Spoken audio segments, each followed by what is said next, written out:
بالله من الشيطان الرجيم.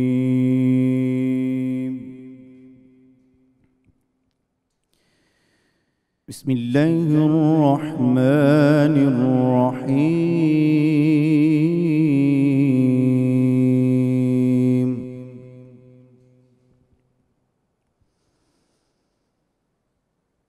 ولله ملك السماوات والأرض والله على كل شيء قدير.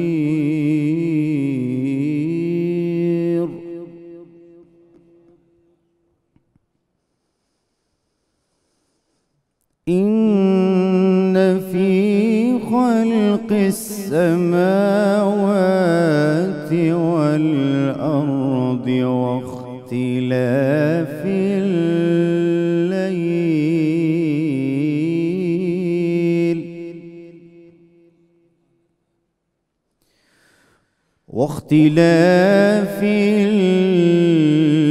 الليل والنهار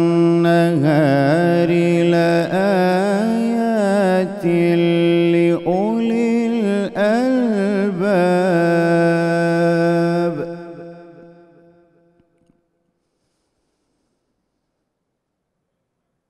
ولله ملك السماوات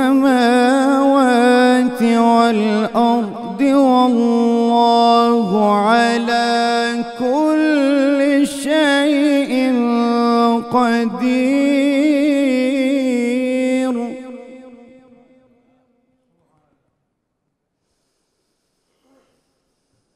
إن في خلق السماوات والأرض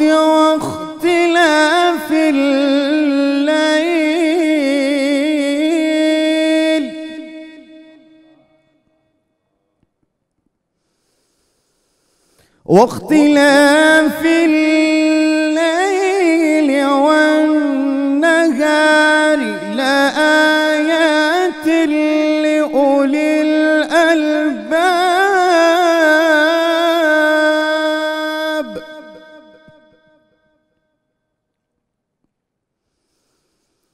الذين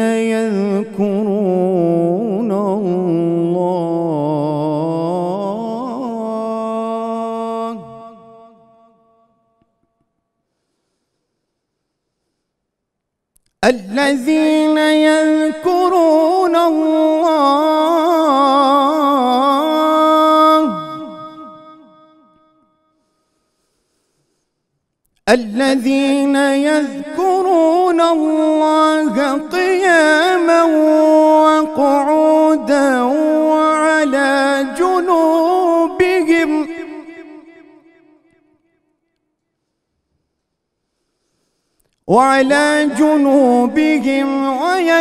ويتفكرون في خلق السماوات والأرض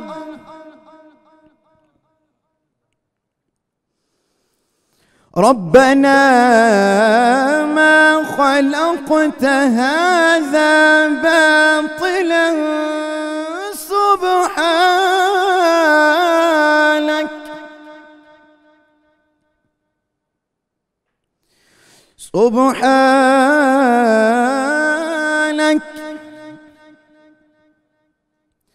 سبحانك فقنا عذاب النار.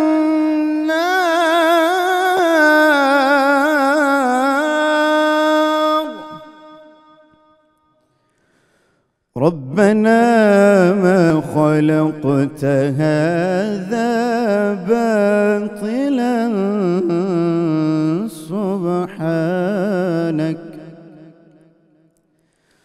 سبحانك فقنا عذاب النار.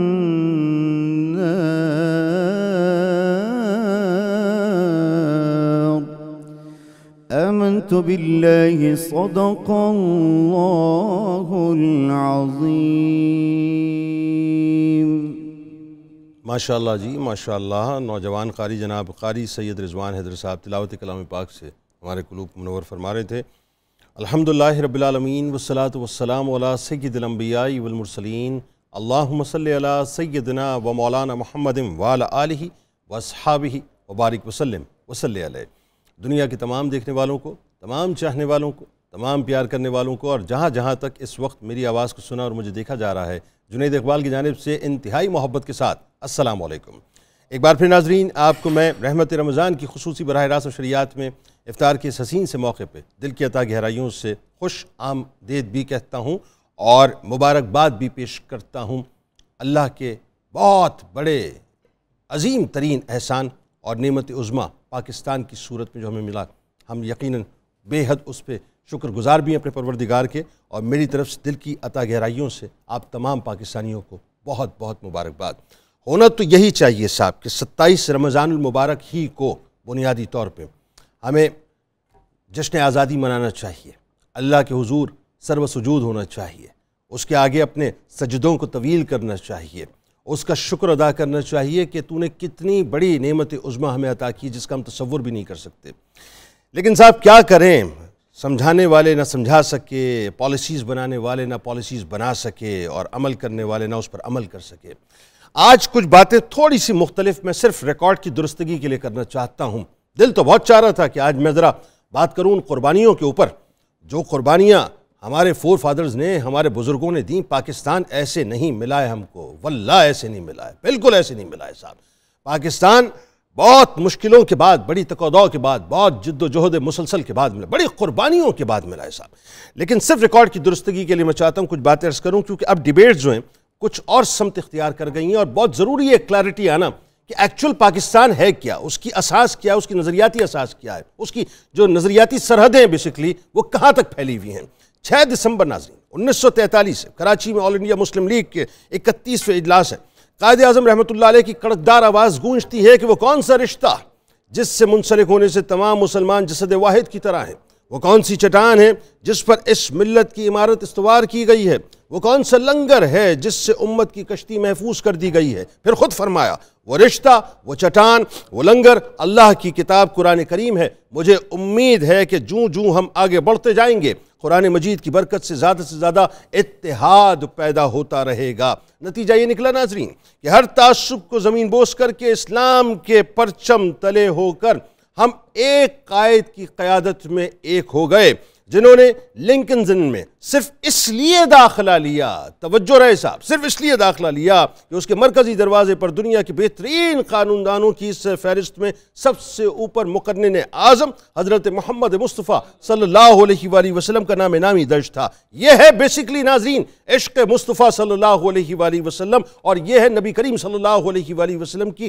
نگاہ پاکستانیوں اور پاکستان کے اوپر، کہ میرا وجدان کہتا ہے کہ اسی عقیدت اور نام محمد صلی اللہ علیہ وآلہ وسلم کی تعظیم کا ثمرہ تھا کہ تاریخ نے دیکھا کہ قائد اعظم محمد علی جناح رحمۃ اللہ علیہ کو گنبد خضرا کے مکین نے مشن پاکستان کے لیے باقاعدہ چن لیا تھا۔ طویل واقعہ، وقت کی کمی ہے، ذہن میں رہے کہ لیڈرشپ چھوڑ کے گئے تھے مسلم لیگ کی، اور اچانک لوٹے تھے برطانیہ سے۔ ایسے ہی نہیں لوٹے تھے صاحب، نبی کریم صلی اللہ علیہ وآلہ وسلم نے باقاعدہ حکم دے کر بھیجا تھا کہ جاؤ جا کے بر صغیر میں مسلمانوں کی قیادت کرو، کہ جن کو سرور دو جہاں صلی اللہ علیہ وآلہ وسلم نے پاکستان کی فائل سونپی تھی۔ بہت طویل واقعہ ہے، مختصر بتا دیتا ہوں کہ پیر ماہ علی شاہ صاحب علیہ رحمہ کے نور نظر جناب بابو جی جب اجمیر شریف جاتے ہیں تو وہاں پر ایک صاحب نے اپنا خواب بتایا کہ سرکار علیہ السلام کو میں نے خواب میں دیکھا، اور بابو جی کے ذہن میں اس وقت یہ تھا کہ قائد اعظم محمد علی جناح رحمۃ اللہ علیہ ظاہری اٹائر کے اعتبار سے شریعت کے پابند نہیں ہیں۔ وہاں اس شخص نے بتایا کہ میں نے خواب دیکھا کہ ایک شخص بہت ہی نورانی چہرے والے تشریف فرما ہے،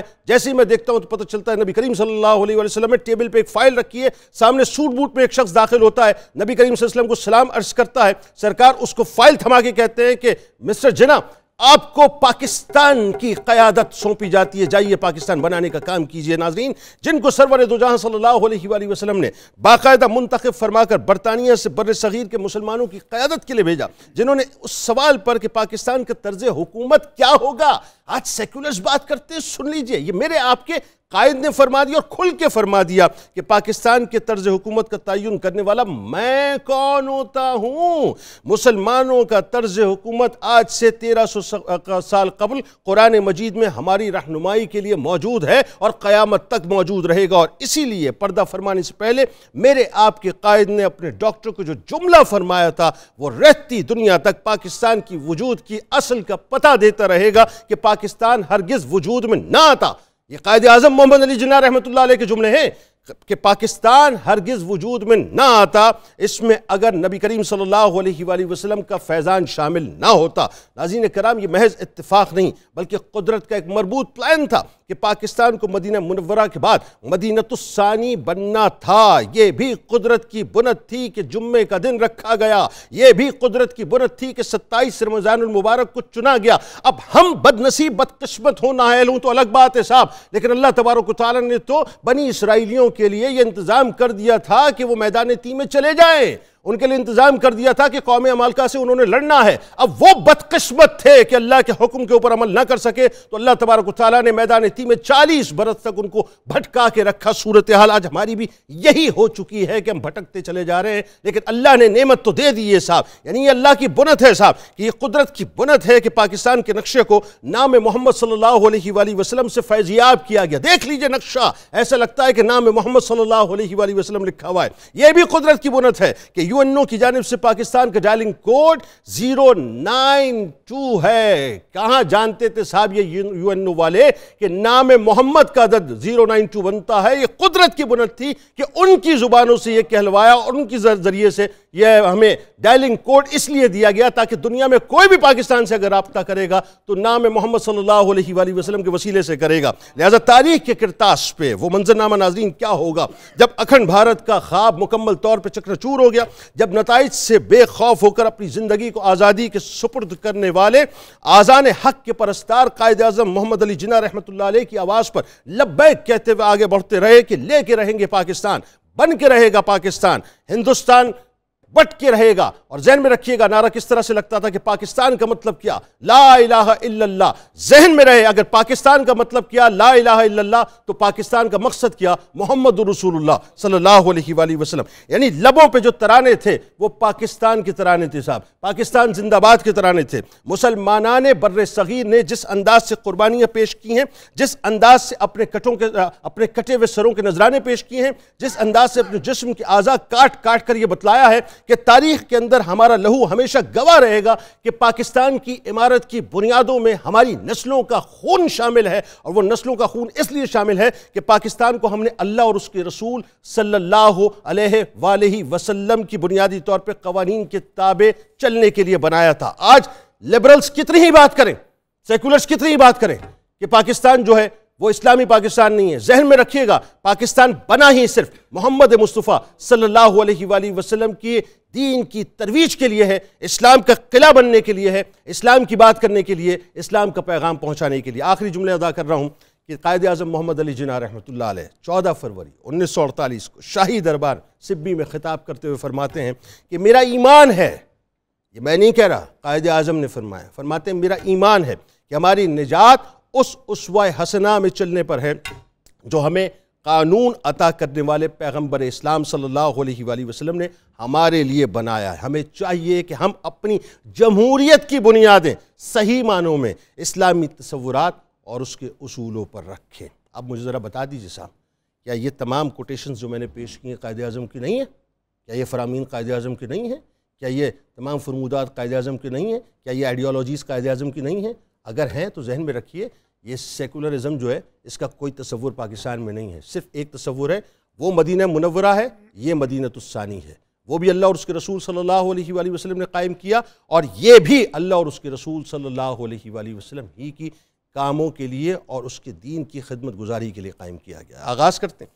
ہمارے ساتھ جو شخصیات موجود ہیں یقیناً کسی تعارف کے محتاج نہیں۔ پہلی شخصیت ممتاز عالم دین ہے، میرے بائیں جانب میرے دل کے بہت قریب موجود ہیں، جناب مفتی محمد فاروق القادری صاحب تشریف فرمائے۔ دوسری شخصیت ہمارے آپ کے ہم سب کے انتہائی قابل احترام بزرگ ہیں، معروف روحانی اور علمی شخصیت ہیں، بہت خوبصورت گفتگو کرتے ہیں، جناب پروفیسر ڈاکٹر غلام معین الدین نظامی صاحب تشریف فرمائے۔ میرے دائیں جانب آپ کے ہمارے ہم سب کے انتہائی قابل احترام بزرگ شخصیت ممتاز اسکالر، بہت خوبصورت گفتگو کرتے ہیں، جناب ڈاکٹر طاہر حمید تنولی صاحب موجود ہیں۔ میرے دائیں جانب آپ کے ہمارے ہم سب کے انتہائی پسندیدہ صدارتی ایوارڈ یافتہ ہیں، پرنس آف قوالی کہوں تو غلط نہ ہوگا، اپنے ساتھیوں کے ساتھ موجود ہیں جناب شیر میاداد خان صاحب، آج پہلی مرتبہ افطار کے پروگرام میں موجود ہیں۔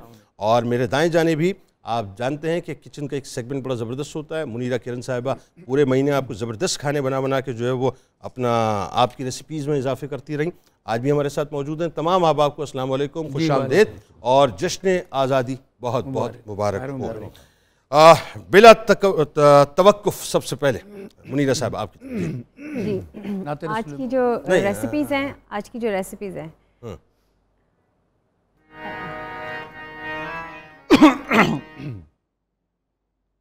منیرہ صاحب جی میں نے کہا آپ ہی کو گئے، اچھا میں جس لگا کہ شاید ان کو نہیں آپ ہی اچھا آج کی جو ریسیپی آج میں بنا رہی ہوں گرل چکن، اس کو میں گرل کروں گی اور ساتھ میں اس کو میں فلیور دوں گی اسموک کا، اور ساتھ جو اسارٹڈ چیزیں ہوں گی، کچھ نوڈلز ہوں گے جس کے اندر اس کی گریوی سی بنا کے اس کو ڈسپلے میں لگاؤں گی، اور ساتھ میں ایک ہوگا یوگرٹ سیلڈ جس میں کیوکمبر، شملہ مرچ، ٹماٹر، ساتھ میں پوٹیٹوز اور انین، اور ساتھ میں سیلڈ لیوز، یہ سارے اس میں مکس کر کے وہ ایک سیلڈ سا بناؤں گی جو کہ اچھا اس کا کمبینیشن ہوگا۔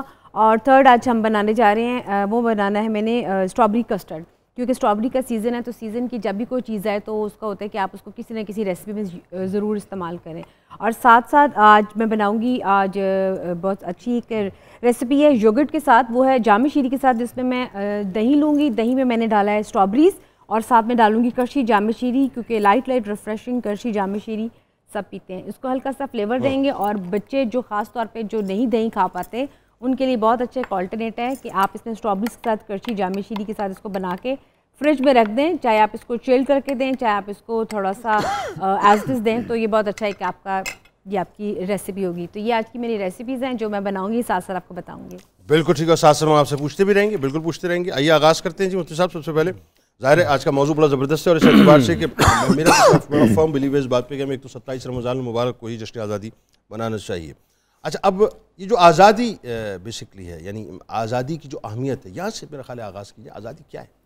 بسم اللہ الرحمن الرحیم۔ جنید بھائی، اللہ تعالیٰ نے فطرتی طور پر انسان کو آزاد بنایا ہے۔ انسان کو آزاد بنانے کا مطلب یہ ہے کہ وہ اپنے عقیدے میں، وہ اپنے عبادات میں، وہ اپنے معاملات میں، وہ زندگی گزارنے کے انداز میں آزاد ہے، اور ایک انسان کو دوسرے انسان کا غلام نہیں بنایا گیا۔ حضرت عمر رضی اللہ تعالیٰ عنہ کا وہ معروف فرمان ہے کہ مَتَسْتَبْتَعْتُمُ النَّاسَ وَقَدْ وَلَدَتْهُمْ أُمُّهُمْ أَحْرَارًا، تم نے کب سے لوگوں کو غلام بنا لیا حالانکہ ان کی ماؤں نے انہیں آزاد بنایا تھا۔ اس کی اہمیت کے حوالے سے ہم غور کریں تو وہی شخص غلامی کے قہر کو اور آزادی کی نعمت کو سمجھ سکتا ہے جو غلامی کے بدترین دور سے گزرا ہو۔ آپ بنی اسرائیل جب فرعون کے غلام تھے جو ان پر ظلم و ستم اور قیامت ڈھائی جاتی تھی، تو ان سے پوچھئے کہ آزادی کتنی بڑی نعمت ہے، اور وہ موسیٰ علیہ السلام کے ساتھ لگ کر آزادی کی جد و جہد میں شامل ہوئے۔ اگر ہم ماضی قریب میں آئیں تو پھر جب پاکستان بننے کا وقت آیا، اس سے قبل جو حالات معروضی اعتبار تھے، ایک طرف انگریزوں نے تسلط جما کر اہل ہندوستان میں ہندوؤں اور مسلمانوں دونوں پر مظالم ڈھائے، ایسا ہی پھر ہندوستان کے ہندوؤں نے مسلمانوں کو اپنا غلام بنانا چاہا، بالکل ایسا ہے، اور آج تک وہ روش قائم ہے، جہاں وہ جو ہندوستان میں مسلمان ہیں وہ جس قسم پرسی میں اور جس مشکل میں زندگی گزار رہے ہیں، آئے دن کے واقعات ہمارے سامنے ہیں۔ بالکل ایسا، کبھی کسی شہر میں دسیوں ہندو ایک مسلمان پر ٹوٹ پڑتے ہیں اور اس کے جسم کو خون میں رنگین کر کے مار ڈالتے ہیں، ایسا ہی۔ اور اس سے بڑی مثال آپ دیکھنا چاہیں تو ہمارے سامنے اس وقت کشمیر کی صورتحال، ہمارے سامنے ہے فلسطین کی صورتحال، ایسا ہی، جہاں آئے دن لوگ، نوجوان، بچے بچیاں ذبح کیے جا رہے ہیں، عزتوں کو پامال کیا جا رہا ہے، چھوٹے چھوٹے بچوں کو یتیم کیا جا رہا ہے۔ ان سے پوچھئے یا ان کے حالات دیکھ کر آپ خود ادراک کیجئے کہ آزادی کتنی بڑی نعمت ہے۔ اللہ کریم نے ہمیں یہ پاک وطن دے کر آزادی بخشی ہے۔ ایک جملے میں بات ختم کر رہا ہوں، پاکستان لا الہ الا اللہ محمد رسول اللہ کی بنیاد پر بنا ہے، اس کا مطلب کیا ہے کہ غلامی مصطفیٰ ہی اصل آزادی، اصل آزادی ہے۔ واہ واہ واہ، کیا اچھی بات ہے۔ نظامی صاحب، آزادی کی اہمیت، صاحب سمجھ نہیں رہے ہم آزادی کی اہمیت، کیا سمجھائیے ذرا۔ جی جنید صاحب، آج کل تو آزادی کا مفہوم بہت زیادہ وسیع ہو گیا، بہت جامع ہو گیا۔ ایک آزادی ہے جسمانی آزادی، اور ہم یہ تاثر دے رہے ہیں یا ہمیں یہ تاثر دیا جا رہا ہے کہ ساری کی ساری آزادی منحصر ہو گئی ہے جسمانی آزادی، نفسانی آزادی پہ۔ نفسانی آزادی۔ پھر ایک روحانی آزادی ہے، ایک مذہبی آزادی ہے، ایک نفسیاتی آزادی ہے، ایک اقتصادی آزادی ہے، بالکل ٹھیک، واہ واہ، خارجہ پالیسی کی آزادی ہے۔ واہ واہ واہ واہ واہ۔ ہم اپنی 75 سال میں اپنی آزادی کے زینہ اول پہ کھڑے ہیں، ہاں سر شاید اس پہ بھی نہیں کھڑے ہوئے، اور وہ زینہ بھی ڈگمگا رہا ہے، وہ بھی ہل جل رہا ہے۔ ہاں، ڈکٹیشن ہی dictation, do more do more. Allah تعالیٰ نے کائنات میں اپنے رسول صلی اللہ علیہ وآلہ وسلم اور اپنے پیغام ہدایت کے بعد جو سب سے بڑی نعمت عطا کی ہے انسانیت کو، وہ ہر طرح کی آزادی کا ایک مکمل پیکج ہے۔ واہ واہ، کیونکہ شرف انسانیت کا ظہور اس سے ہو ہی تب سکتا ہے جب وہ ہر اعتبار سے آزاد ہو۔ 100%، بالکل۔ ہمارا یہ جو ملک بنا، اور اس میں جو آپ نے فرمایا کہ یہ خود ایک نعمت ہے، اور 27 رمضان کو اس کا ہونا چاہیے جشن آزادی۔ مجھے یاد پڑتا ہے کہ بچپن میں ایون میں ایک گاؤں میں رہتا تھا، تو اس گاؤں میں حکیم محمد سعید مرحوم کی طرف سے ایک خط آتا تھا، واہ، اور وہ 27 رمضان یوم پاکستان اور جشن پاکستان مبارکباد کا خط ہوتا۔ کیا کہنے، انہوں نے برسوں یہ تحریک چلائی۔ پھر جب وہ گورنر بنے تھے تو انہوں نے پوری کوشش کی کہ وہ اس کو نافذ بھی کر دیں، لیکن آپ جانتے ہیں کہ ہم اس طرح کے آزاد نہیں ہیں کہ جو ہم اچھی بات اور درست بات کرنا چاہیں وہ کر سکیں۔ اصل آپ کی آئیڈینٹی یہی تھی، اصل آئیڈینٹی یہی تھی آپ کی۔ اس کے بعد جو جیسی بھی آزادی ہمیں مل گئی، ہم نے اس کے ساتھ سلوک کیا کیا؟ اچھا، اللہ تعالیٰ نعمت میں اضافہ فرماتا ہے اگر ہم اس نعمت کا ادراک کریں اور اس پر شکر گزاری کریں۔ اگر ہم ناشکری کر رہے ہیں تو پھر تو ظاہر ہے وہ نعمت چھنے گی، کسی بھی صورت میں چھنے گی۔ اس پر ہم آگے مزید بات کریں۔ بالکل، یہ اصل بات یہی ہے، یہ جو آزادی کی اہمیت ہے، اس کا تعلق بہت زیادہ اس بات سے کہ کیا ہم نے اپنی نعمت کا شکرانہ ادا کیا ڈاکٹر صاحب یا نہیں کیا۔ وہی بات ہے، دیکھیں نا، وہ جو میں نے مثال دی تھی کہ اللہ تبارک و تعالیٰ نے نعمتوں کے دروازے کیسے کھولے موسیٰ علیہ السلام کی قوم پہ۔ 6 لاکھ افراد، اب دیکھیے وہ غلامی سے نکلے۔ وہی بات ہے، شکرانہ ادا نہیں کیا، جو اللہ نے کہا نہیں کیا، نہیں لڑے قوم مالکہ سے۔ اللہ تعالیٰ نے میدان تی میں جو ہے ان کو 40 برس تک جو ہے گھماتا ہی رہا۔ وہ آج 76 برسوں سے ہم گھوم ہی رہے ہیں صاحب، معذرت کے ساتھ، مجھے کوئی فرق محسوس نہیں ہوتا۔ اگر وہاں منو سلوہ اترا تھا تو اللہ تعالیٰ نے یہاں پاکستان اتارا ہے، ہم گھوم ہی رہے ہیں۔ بتائیے ذرا۔ بسم اللہ الرحمن الرحیم۔ جنید صاحب بہت شکریہ، آزادی کی اہمیت پہ بات ہو رہی ہے۔ جنید صاحب سب سے بڑی بات یہ سمجھنے کی ہے کہ اللہ رب العزت نے انسان کو آزاد پیدا کیا، غلام پیدا نہیں کیا۔ بالکل صحیح، یعنی انسان جب پیدا ہوا تو وہ غلامی کے تصور سے ناشنا تھا۔ بالکل صحیح۔ اللہ نے سیدنا آدم علیہ السلام کو جو جد انسانیت ہیں ان کو اپنا خلیفہ بنا کے اس دنیا میں بھیجا۔ درست۔ اس کا مطلب یہ ہوا کہ بنیادی انسان کی جو آئیڈینٹی ہے وہ ایک آزاد انسان کی آئیڈینٹی ہے۔ ایسا ہی۔ اچھا، اس کے بعد آپ دیکھیں انبیاء جو آتے رہے ان کی جتنی تعلیمات ہیں، اللہ کی طرف دعوت، اپنی طرف دعوت، آخرت کا تصور اور اس کے ساتھ آزادی کا تصور۔ وجہ یہ ہے کہ انبیاء کی تعلیمات پہ آزادی کے بغیر عمل ہو ہی نہیں سکتا، غلام عمل نہیں کر سکتا۔ اور جس نبی محترم کا قرآن مجید نے سب سے زیادہ ذکر کیا وہ موسیٰ علیہ السلام ہیں، اور موسیٰ علیہ السلام کی بڑی پہچان ہے آزادی۔ آزادی، بالکل ٹھیک ہے کہ آپ نے بھیجا، اللہ رب العزت نے بھیجا ہی موسیٰ علیہ السلام کو فرعون کے پاس کہ اپنی قوم کون سے آزاد کراؤ۔ بالکل۔ اب جنید صاحب ہم نے سمجھنا چاہیے کہ یہ جو آزادی موسیٰ علیہ السلام نے لی یہ 3 جہتی تھی۔ فرعون سے آزادی تھی، ٹھیک ہے، قارون سے آزادی تھی، اور حامان سے آزادی تھی۔ بالکل ٹھیک ہے، یہ تینوں قرآن مجید میں ہیں۔ بالکل ٹھیک ہے۔ فرعون سے آزادی کا مطلب کیا ہے کہ سیاسی طور پہ بنی اسرائیل کسی غلامی میں نہ ہو۔ بالکل ٹھیک ہے۔ حامان سے آزادی کا مطلب کیا ہے، جو اسٹیبلشمنٹ ہے، جو بیوروکریسی ہے، اس کی ناروا گرفت عام آدمی پہ نہ ہو۔ ٹھیک ہے۔ قارون سے آزادی کا مطلب کیا ہے، معاشی طور پہ۔ ہاں بالکل ٹھیک۔ واہ، جب تک یہ 3 آزادیاں اکٹھی نہیں ہوتی آزادی مکمل نہیں ہوتی۔ کیا زبردست آپ نے مطلب آج تک بھی، اور انسانیت جب تک ایک آزاد معاشرے کے قیام کی جدوجہد کرنے کی کوشش کرے گی، اسے فرعونیت کے رجحانات کو ختم کرنا ہوگا، حمانیت کے رجحانات کو ختم کرنا ہوگا، اور قارونیت کے رجحانات کو ختم کرنا ہوگا۔ اس کے بغیر آزادی کا تصور مکمل نہیں ہو سکتا۔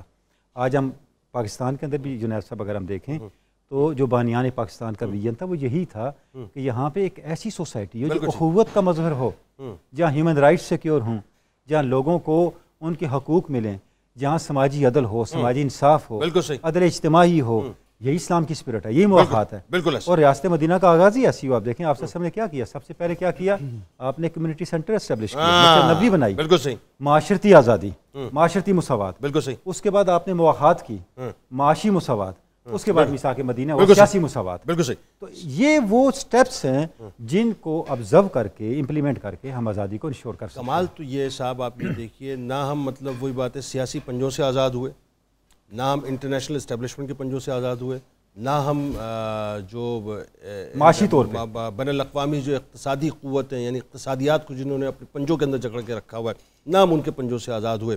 غلامی در غلامی جو ہے خدا نخواستہ ہمارا مقدر بنی ہوئی ہے. اچھا ذرا سا ہمارے ساتھ چونکہ خان صاحب بھی موجود ہیں اور پہلی مرتبہ آج افطار میں آئے تو ان کو ایک تو وارم ویلکم ہے. خان صاحب آج تھوڑا سا انفارمل بھی بات کرتے ہیں نا آپ. جی روز ہی آپ کو بس ہم سے مطلب بجاتے ہوئے دیکھتے ہیں، سناتے ہوئے دیکھتے ہیں، جو آپ کا حکم ہوتا ہے وہ تو ابھی کرنا ہوتا ہے. تو یہ بتائیے ذرا اپنا تھوڑا سا اپنے فیملی کے بارے میں بتائیے لوگوں کو کہ میں اپنی فیملی کے بارے میں بتاتا ہوں کہ ہمارا جو گھرانہ قوال بچہ گھرانہ. اچھا قوال بچہ گھرانہ. قوال بچہ گھرانہ. اور میرے جو بزرگ تھے صاحب داد خان اور خلق داد خان صاحب کے ہم اولاد میں سے. صاحب داد خان کی اولاد میں سے میاں داد خان فیملی ہے، خلق داد خان صاحب کی اولاد میں سے نصرت فتح علی خان فیملی ہے. اوہو واہ واہ. ہم ایک ہی دادا کی اولاد ہے. میرے یعنی اوپر جو ٹری ہے وہ ایک ہی جی وہ کیا بات ہے. احمد دین خان صاحب، عمر دین خان صاحب، خان صاحب دین محمد خان صاحب دینا جلندری، میرے والد صاحب استاد میاں داد خان صاحب، میرے بڑے بھائی بدر میاں داد خان صاحب. اوکے. تو یہ جو راحت فتح علی خان ہے یہ میرے کزن ہیں. آپ کے کزن ہیں؟ جی بالکل، ہم ایک ہی دادا کی اولاد ہیں. ایک ہی دادا کی، اوپر جا کے سب ایک ہو جاتے ہیں. جی جی چلیں. ویسے نصرت فتح علی خان صاحب جا رہے تو وہ مطلب اس کا مطلب یہ ہوا کہ مطلب آپ سب ایک ہی ہیں. جی جی بالکل. اچھا یہ ایک ہے، اچھا ہے، ایک ہونا چاہیے. اور ابھی تک ایک ہے ہم انشاءاللہ.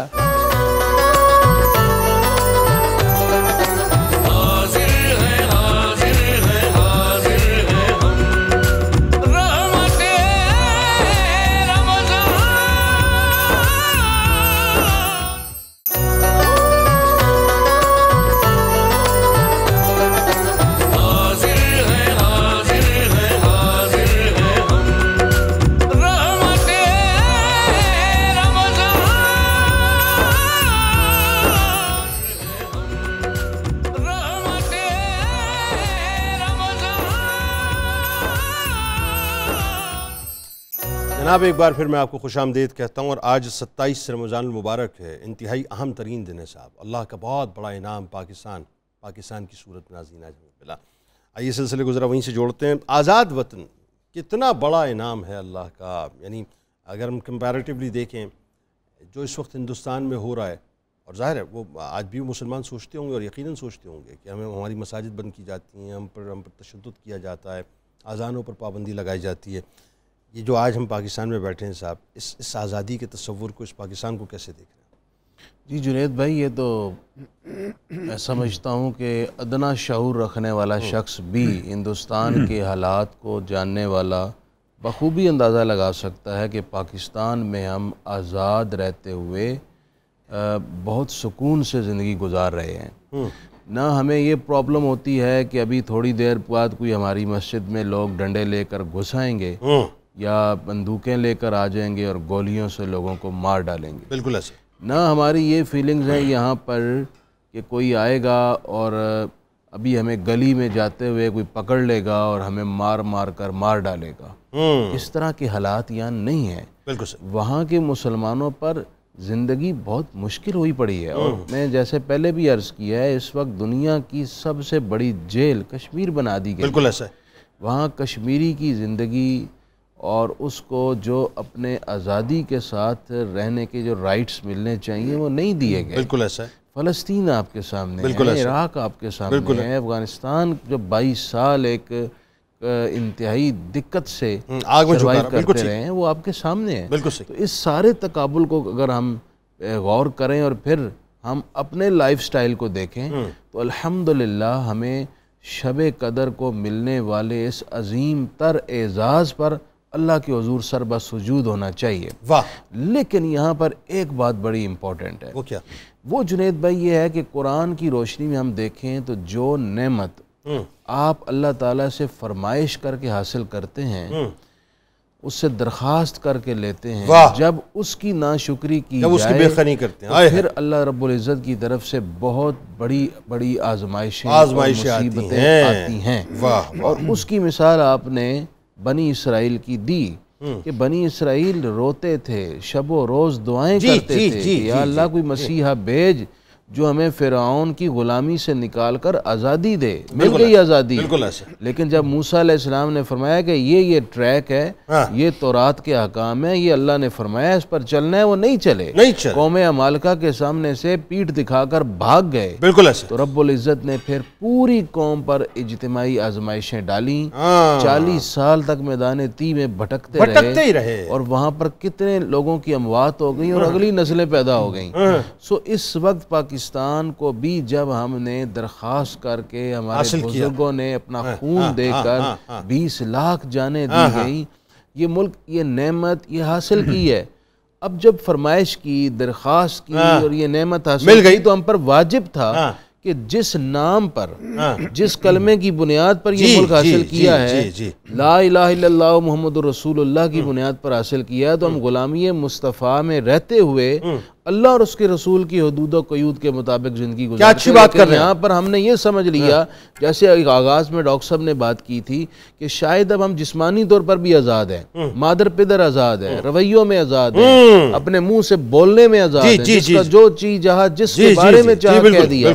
جب یہ حالات بن گئے ہیں تو اب ہم پر گزشتہ کچھ سالوں سے بہت بڑی بڑی مصیبتیں آ گئی۔ یہی ہے بات۔ اگر ہم نے پلٹ کر دوبارہ سکون والی آزادی کی طرف جانا ہے تو ہمیں پھر اپنی آزادی کے مقصد کو یاد کرنا ہوگا اور اسی ٹریک پر چلنا ہوگا جس کے لیے ہم نے یہ آزادی حاصل کی۔ اچھا، اب اس میں جو بات بڑی امپورٹنٹ، اس میں جو سوال ایک ریز ہوتا ہے وہ یہ کہ اس کا مطلب تو وہی ہوا جو میں نے بھی ابتدا میں بات کہی کہ یہ 76 برسوں سے ہم جو ہے ہم بھی ایز پاکستانی قوم جو میدانی تی کے اندر ہم گھوم رہے ہیں، اور یہ میدان تی میں ہم اس وقت تک گھومتے رہیں گے جب تک ہم اپنی کمٹمنٹ کو پورا نہیں کریں گے جو ہم نے اللہ اور اس کے رسول سے کیا، جس مقصد کے لیے پاکستان دیا گیا۔ لیکن اس بات کو بھی سمجھنے سے پہلے میں اگلے فیز میں آپ کی طرف آؤں گا اس بات کو، لیکن اس بات کو سمجھنے سے پہلے اس بات کا سمجھنا بھی بہت ضروری ہے کہ اس آزادی کے لیے ہمارے بزرگوں نے جو قربانیاں دی ہیں، ڈاکٹر نظامی صاحب، وہ ذرا لوگوں کو پہلے سمجھائیے تاکہ ذرا تھوڑے سے 14 طبق جو ہے نا وہ روشن ہو کہ صاحب کیا کچھ ہم نے مطلب گوایا ہے اس کے لیے۔ بالکل ایسا ہے، بہت آسانی سے ہمیں یہ آزادی نہیں ملی ہے، اپنا خون دل دے کے، خون جگر دے کے، اپنی عزتیں قربان کر کے ہم نے حاصل کی ہے۔ میں اس پر بات کرنے سے پہلے اجازت ہو تو دو مختصر باتیں کر رہی ہیں۔ پلیز۔ سب سے پہلے تو جو آپ نے بڑا اہم آج ہمیں وہ اقتباسات سنوائے جو قائد اعظم کی گفتگو کے تھے، یہ جو بحث ہے کہ پاکستان کا مقصد کیا تھا اور یہ نظریہ پاکستان کیا تھا، آسان ترین حل یہ ہے، آل انڈیا مسلم لیگ کا رکنیت کا فارم دیکھ لیا جائے، بس بس بس ختم ہو گئی بات، ٹھیک ہے، جس پر ہر ایک کے دستخط ہیں، اسی سے واضح ہو جائے گا کہ پاکستان کا مقصد کیا تھا۔ واہ واہ واہ، لمبی بحث کی ضرورت ہی کوئی نہیں ہے۔ میرے آباء و اجداد نے بنائی ہے ایک مسجد، میں مصر ہوں اس کو کہ نہیں جی انہوں نے سینما بنایا تھا، فرض کر لیجئے، یا انہوں نے سوئمنگ پول بنایا تھا، ایک بات تو یہ ہو گئی۔ دوسرا مسئلہ یہ ہے کہ وہ ناشکری کو، لیکن میرے آباء و اجداد ہی بتائیں گے انہوں نے بنایا کیا تھا، آباء و اجداد کی کوٹیشن موجود ہے، ہاں بات یہ ہے، یعنی جو عہد نامہ انہوں نے لکھا ان کے دستخطوں سے موجود ہے، اس سے متعین ہوگا، میں اب اس کی تعبیر کیسے کر سکوں گا۔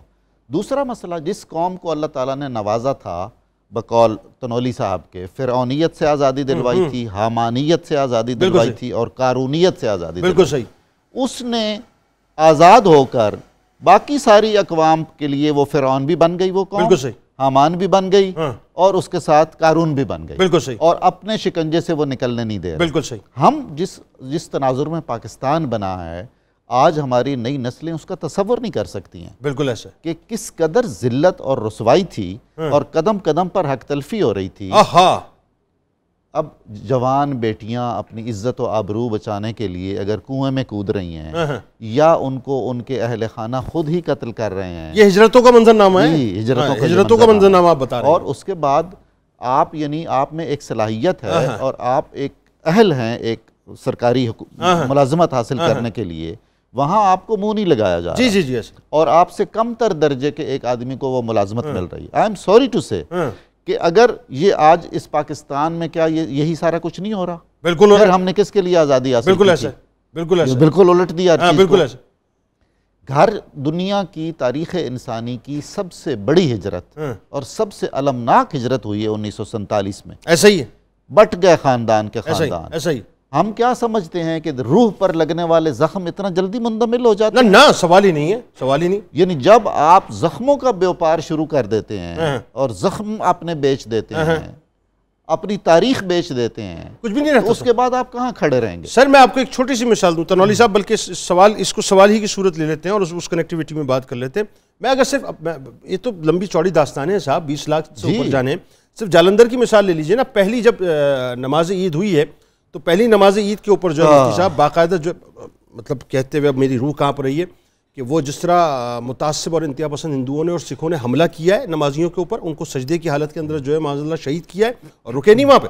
اس کے بعد انہوں نے جتنے شرفاء تھے ان کے گھروں میں گئے, ان کی عورتوں کو نکال کے لے کے آئے, وہاں بھی نہ رکے, ان کو برہنہ کیا, برہنہ کرنے کے بعد ان کو رقص کروایا اور رقص کروانے کے بعد کہا کہ آپ ان کو مبارکباد دو, یعنی اپنے باپ بیٹے مطلب شوہر وغیرہ کو جو ہے مبارکباد دو رقص کر کے.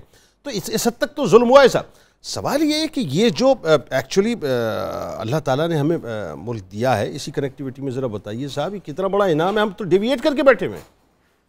جنید صاحب اس چیز کو بار بار دہرانے کی ضرورت ہے, اور یہ سبق جو ہے, یہ جو تاریخ ہے, یہ قوم کو اور نئی نسل کو یاد دلوانے کی ضرورت ہے. یہی ہمارا حافظہ ہے, یہ ہمارا وہ پس منظر ہے جس سے ہمارے پیش منظر نے جنم لینا ہے. بالکل ٹھیک ہے.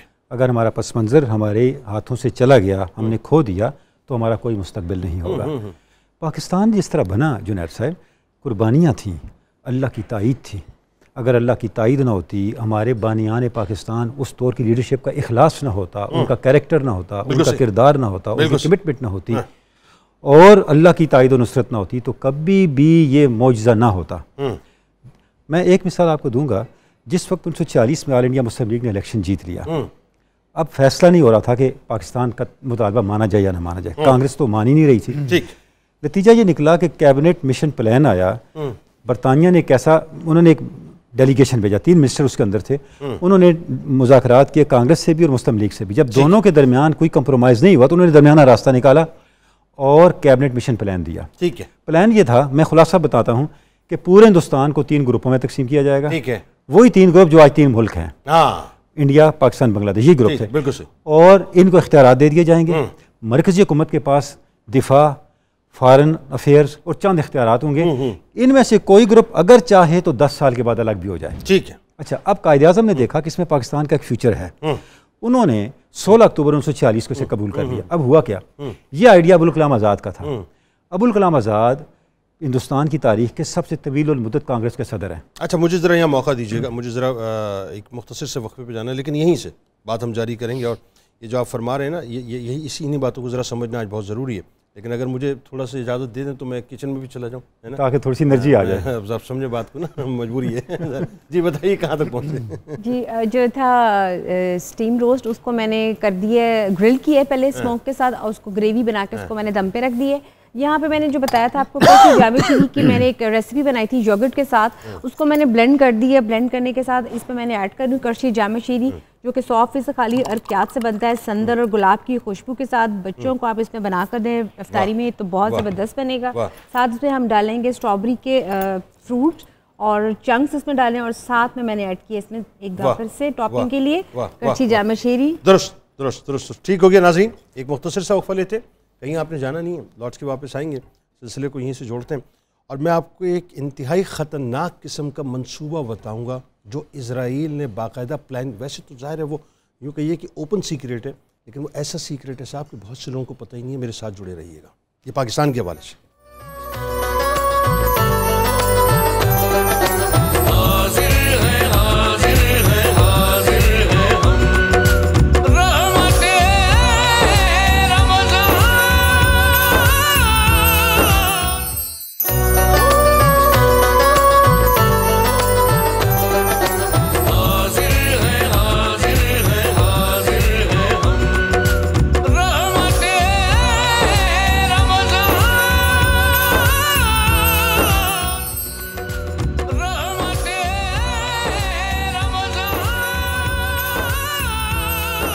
پھر ناظرین میں آپ کو خوش آمدید کہتا ہوں. 27 رمضان المبارک کے ظاہر ہے پاکستان کی آزادی کا اس وقت تصور ہمارے سامنے اس دن ابھر کے سامنے آتا ہے. میں ایک جملہ آپ کو یہاں پہ ادا کروں. یہ پوری اس وقت جو بین الاقوامی طاقتیں ہیں وہ لگی ہوئی اس کام کے اوپر ہیں کہ پاکستان کے اندر کسی بھی طور سے اسلام کو معاذ اللہ ثم معاذ اللہ وہ ڈیمیج کریں. یہ ذہن میں رکھیے گا, مقصد یہی ہے. وہ ڈیمیج تو ظاہر نہیں کر پائیں گے, لیکن یہ روڈ میپ کیا ہے میں آپ کو ذرا ایک راز سے پردہ اٹھاتا ہوں. یہ جو اسرائیل ہے نا صاحب, اس پورے کام کے پیچھے بہت بھرپور انداز سے, منظم انداز سے کام کر رہا ہے. ایس ایم ظفر صاحب بہت ممتاز قانون دان ہیں. انہوں نے اپنی کتاب کے اندر حوالہ دیا قدرت اللہ شہاب کا رحمۃ اللہ علیہ کا. اور قدرت اللہ شہاب جو ہیں ان کا حوالہ اس طرح سے دیا کہ ایک وقت ایسا آیا کہ قدرت اللہ شہاب جو ہیں وہ ایران میں موجود تھے, اور انہوں نے ایرانی پاسپورٹ کے اوپر اپنی ایرانی دوست کے ساتھ تل ابیب ٹریول کیا باقاعدہ, اور ایک خفیہ مشن کے اوپر آپ نے ٹریول کیا. جب آپ اسرائیل پہنچے تو آپ کی وہاں پر کئی لوگوں سے ملاقاتیں ہوئیں, اور آپ کی جو بیسک شناخت تھی وہ آپ نے ظاہر مطلب لوگوں کے سامنے ظاہر نہیں کی تھی, کیونکہ آپ ایرانی پاسپورٹ پہ تھے اور ایک خاص انٹیلیجنس کے مقاصد کے تحت جو ہے ایک خاص مشن کے اوپر تھے, بیوروکریسی سے ظاہر اس وقت آپ کا تعلق تھا. آپ لکھتے ہیں صاحب کہ ایک دن ایسا ہوا کہ ایک یہودی پروفیسر کے گھر پہ ہماری دعوت کا باقاعدہ اہتمام تھا, اور اس یہودی پروفیسر کے گھر پہ جب میں گیا ہوں, یہ نظامی صاحب, مفتی صاحب, آپ ڈاکٹر صاحب, آپ تینوں کی مجھے توجہ چاہیے اس میں. وہ کہتے ہیں کہ جب اس دعوت میں گیا ہوں تو میں نے دیکھا کہ اس کی وال کے اوپر مختلف تصاویر لگی ہوئی تھی, مختلف لیڈرز کی, مختلف دانشوروں کی. اس میں ایک تصویر قائد اعظم محمد علی جناح رحمۃ اللہ علیہ کی بھی تھی. تو میں نے ظاہر ہے بالکل انجان بن کے سوال کیا کہ یہ کون شخص ہے. ظاہر اتنی ساری تصاویر تھی, میں نے مختلف لوگوں کا پوچھا, اور پھر اس کا پوچھا یہ کون شخص ہے. تو اس نے جواب دیا کہ یہ وہ شخص ہے جس کا نام قائد اعظم محمد علی جناح ہے. اس کو لوگ قائد اعظم اس کی قوم کے کہتے ہیں, اور اس نے ایک نیا ملک بنایا ہے. پھر جو اگلا جملہ اس نے کہا نا, اگر کیمرہ کلوز کریں تو پلیز میں ذرا بتاؤں کہ اگلا جو جملہ اس نے کہا ہے وہ بڑا تاریخی جملہ ہے اس اعتبار سے, اور ہمارے لیے سمجھ لیجئے کہ اصل سمجھنے کی بات ہے. اس نے کہا کہ یہ وہ شخص ہے جس نے دین اسلام کو یہاں پر رائج کیا. اگر دین اسلام یہاں پر کامیاب ہو گیا تو پھر اس کو کامیابی سے کوئی نہیں روک سکتا, اور اگر یہاں ناکام ہو گیا تو پھر کہیں اور بھی کامیاب نہیں ہوگا. یہ ہے بیسیکلی اسرائیل کا ایجنڈا کہ پاکستان کے اندر اسلام کو معاذ اللہ ناکام کر دیا جائے. اب ذرا بات اپنی کنٹینیو کیجئے جو آپ ابوالکلام آزاد کی بات. جی جنید صاحب, میں یہ گزارش کر رہا تھا کہ جب یہ پلان دے دیا کہ 3 گروپس میں پورے ہندوستان کو تقسیم کرتے ہیں, اور جو گروپ چاہے 10 سال بعد الگ ہو جائے. اچھا, قائد اعظم نے اس کو اس لیے ایکسیپٹ کر لیا کہ 10 سال بعد پاکستان کا امکان موجود تھا. یہاں جو سوچنے کی بات ہے جنید صاحب, ایفس اینڈ بٹس آف ہسٹری, تاریخ میں کچھ ایفس ہیں, اگر وہ نہ ہوتے تو تاریخ کا بہت کچھ نہ ہوتا. بالکل ایسا ہے. جدوجہد پاکستان میں بھی آپ کو بہت سے ایسے واقعات ملیں گے, اگر وہ نہ ہوتے تو پاکستان نہ بنتا. ایسا ہی. ان میں سے ایک واقعہ یہ بھی ہے. بالکل ٹھیک. ابوالکلام آزاد کانگریس کی تاریخ کے سب سے طویل المدت صدر ہیں. انہوں نے کانگریس کو کہا جی آپ مسلسل مجھے ہی صدر بنا رہے ہیں, اب میں صدر نہیں بنوں گا, آپ کسی اور کو بنائیں. 46 میں الیکشن ہوا, نہرو صاحب کانگریس کے صدر بن گئے. بالکل ایسا. جو انہوں نے پہلی پریس کانفرنس کی صدر بنتے ہی اس کے بعد کوسچن آنسر شروع ہو گئے. ان سے پوچھا صحافیوں نے, یہ جو پلان بنا ہے اگر 10 سال بعد ان میں سے کوئی گروپ الگ ہونا چاہے تو کیا آپ الگ ہونے کی اجازت دیں گے؟ نہرو نے کہا بعد میں کون الگ ہونے دیتا ہے, ابھی ملک بننے دیں, آزادی ملنے دیں, پھر ہم دیکھیں گے کیا کرتے ہیں. جیسے انہوں نے یہ کہا, جیسے انہوں نے یہ کہا, اگلے دن قائد اعظم نے فرمایا کہ میں اس پلان کو مسترد کرتا ہوں. بالکل ٹھیک ہے. اور ابوالکلام آزاد نے کیا کہا؟ آزاد نے کہا میری زندگی کی سب سے بڑی غلطی یہ ہے کہ میں نے کانگریس کی صدارت چھوڑی اور نہرو کو صدر بنا دیا, کیونکہ یہ پلان ابوالکلام آزاد کا برین چائلڈ تھا. اگر نہرو کا ذہن اور کانگریس کا ذہن کھل کے نہ آتا, آج ہمارے ساتھ وہی ہوتا جو کشمیر کے ساتھ ہو رہا ہے. بالکل. اور اس خطے کو بھی انہوں نے دنیا کی سب سے بڑی جیل بنا کے چھوڑ دیا. جنید صاحب, اللہ رب العزت نے ہر موقع پہ ایسا بانیان پاکستان کے اخلاص کی وجہ سے اور ان کے کریکٹر کی وجہ سے انہیں ایسی رہنمائی سے نوازا کہ ایسے سنگ میل اور ایسے جیسے آپ ٹریفک میں آتے ہیں نا, سائنز آتے ہیں, یہاں پہ راستہ خراب ہے, یہاں پہ چڑھائی ہے, یہاں سڑک ٹوٹی ہوئی ہے, تو آپ اپنی سپیڈ کو محتاط کر لیتے ہیں, اپنی رفتار کو محتاط کر لیتے ہیں. جو ہمارے بانیان تھے جدوجہد آزادی کے, ان کو اللہ رب العزت ہر موقع پہ متنبع کرتا رہا. وجہ کیا تھی؟ ان کی ڈیڈیکیشن تھی. ابھی جناب نظامی صاحب نے ذکر کیا مسلم لیگ کے فارم کا. جنید صاحب, وہ فارم کیا تھا؟ اس کا اینڈ جس بات پہ ہوتا تھا, آج ہماری نوجوان نسل کو پتہ ہونا چاہیے, سارا فارم بھرنے کے بعد ایک آیت پڑھتا تھا فارم بھرنے والا, پھر سائن کرتا. تو آیت کیا تھی؟ ان صلاتی و نسکی و محیای و مماتی للہ رب العالمین وما انا من المشرکین. یہ آل انڈیا مسلم لیگ کا فارم ہے, ممبرشپ فارم. سارا بھرنے کے بعد یہ آیت پڑھ کے پھر حوالف ہوتا تھا اور یعنی تیری یاد آئی تیرے جانے کے بعد، پھر وہ دستخط کرتے تیری یاد آئی تیرے جانے کے بعد. جناب ہمارے لوگوں کا یہ بھی یہ کمٹمنٹ تھی اللہ اور اس کے رسول کے ساتھ. اس کمٹمنٹ نے یہ ملک بنایا ہے. جب تک آپ اس کمٹمنٹ پہ نہیں آتے، اپنے اس وعدے کو یاد نہیں کرتے، تو ہم ڈی ٹریک رہیں گے. اور جب راستے سے آگے تو منزل کیسے ملے گی؟ آپ نے گفتگو کا رخ ہی موڑ دیا کہ وطن کیسے یہ دھبے در و دیوار پہ ہیں. مفتی صاحب آپ کی نظر کر رہا ہوں. اے وطن کیسے یہ دھبے در و دیوار پہ ہیں، کس شقی کے یہ تماچے تیرے رخسار پہ ہیں. اے وطن یہ تیرا اترا ہوا چہرہ کیوں ہے، غرفہ و بام و شبستہ میں اندھیرا کیوں ہے. درد پلکوں سے لہو بن کے چھلکتا کیوں ہے، ایک ایک سانس پہ تنقید کا پہرا کیوں ہے. کس نے ماں باپ کی سی آنکھ اٹھا لی تجھ سے، چھین لی کس نے تیرے کان کی پالی تجھ سے. ذرا آپ مجھے یہ بتائیے مفتی صاحب، یہ بات چونکہ چل پڑی ہے تو اسی پہ ذرا سا بات کر لیتے ہیں. نظریاتی بنیاد کیا ہے صاحب پاکستان کی؟ بتائیے. تلاش کر رہا ہے پاکستان اپنی نظریاتی بنیاد کو. دو قومی نظریہ جس بنیاد پر پاکستان وجود میں آیا وہ لا الہ الا اللہ محمد الرسول اللہ ہے. یعنی ہم ایک الگ قوم ہیں. ہمارے نظریات، ہماری تہذیب، ہمارا کلچر، سب کچھ ایک جدا گانا تشخص ہے. اور ہندوؤں کا یہ سب الگ تشخص ہے. ہم دو وجود ایک جگہ تو رہ رہے ہیں لیکن ہم کبھی جمع نہیں ہو سکتے. اور جنید بھائی الحمدللہ اس نظریے پر ہمارے اکابرین نے محنت کی اور قائد اعظم محمد علی جناح کے ساتھ اسی نظریے کی بنیاد پر بڑے بڑے اکابر علماء خانقاہوں کے سجادہ نشین کھڑے ہوئے، جن میں ایک ممتاز نام حضرت پیر سید جماعت علی شاہ صاحب رحمۃ اللہ علیہ، جو قائد اعظم کی پشت پر کھڑے ہوئے اور انہوں نے کہا کہ جس نظریے پر یہ تحریک چل رہی ہے ہم ساتھ کھڑے ہیں، اور اگر بالفرض قائد اعظم محمد علی جناح بھی اس تحریک سے پیچھے ہٹتے ہیں، ہم اس تحریک سے کبھی پیچھے نہیں ہٹیں گے. اچھا مجھے ذرا اجازت دیجیے، بریکنگ نیوز ایک ہمیں آ گئی ہے، اس پہ جانا ہے اور پھر لوٹ کے انشاءاللہ سلسلے کو یہیں سے جوڑیں گے. مفتی صاحب کی جو بات ہے بڑی اہم ترین بات ہے کہ آئیڈیالوجیکلی ناظرین آپ کہاں پر کھڑے ہیں یہ آپ کو سمجھنا بہت ضروری ہے کہ آپ کی آئیڈیالوجیز کیا ہیں. لوٹ کے گفتگو کرتے ہیں.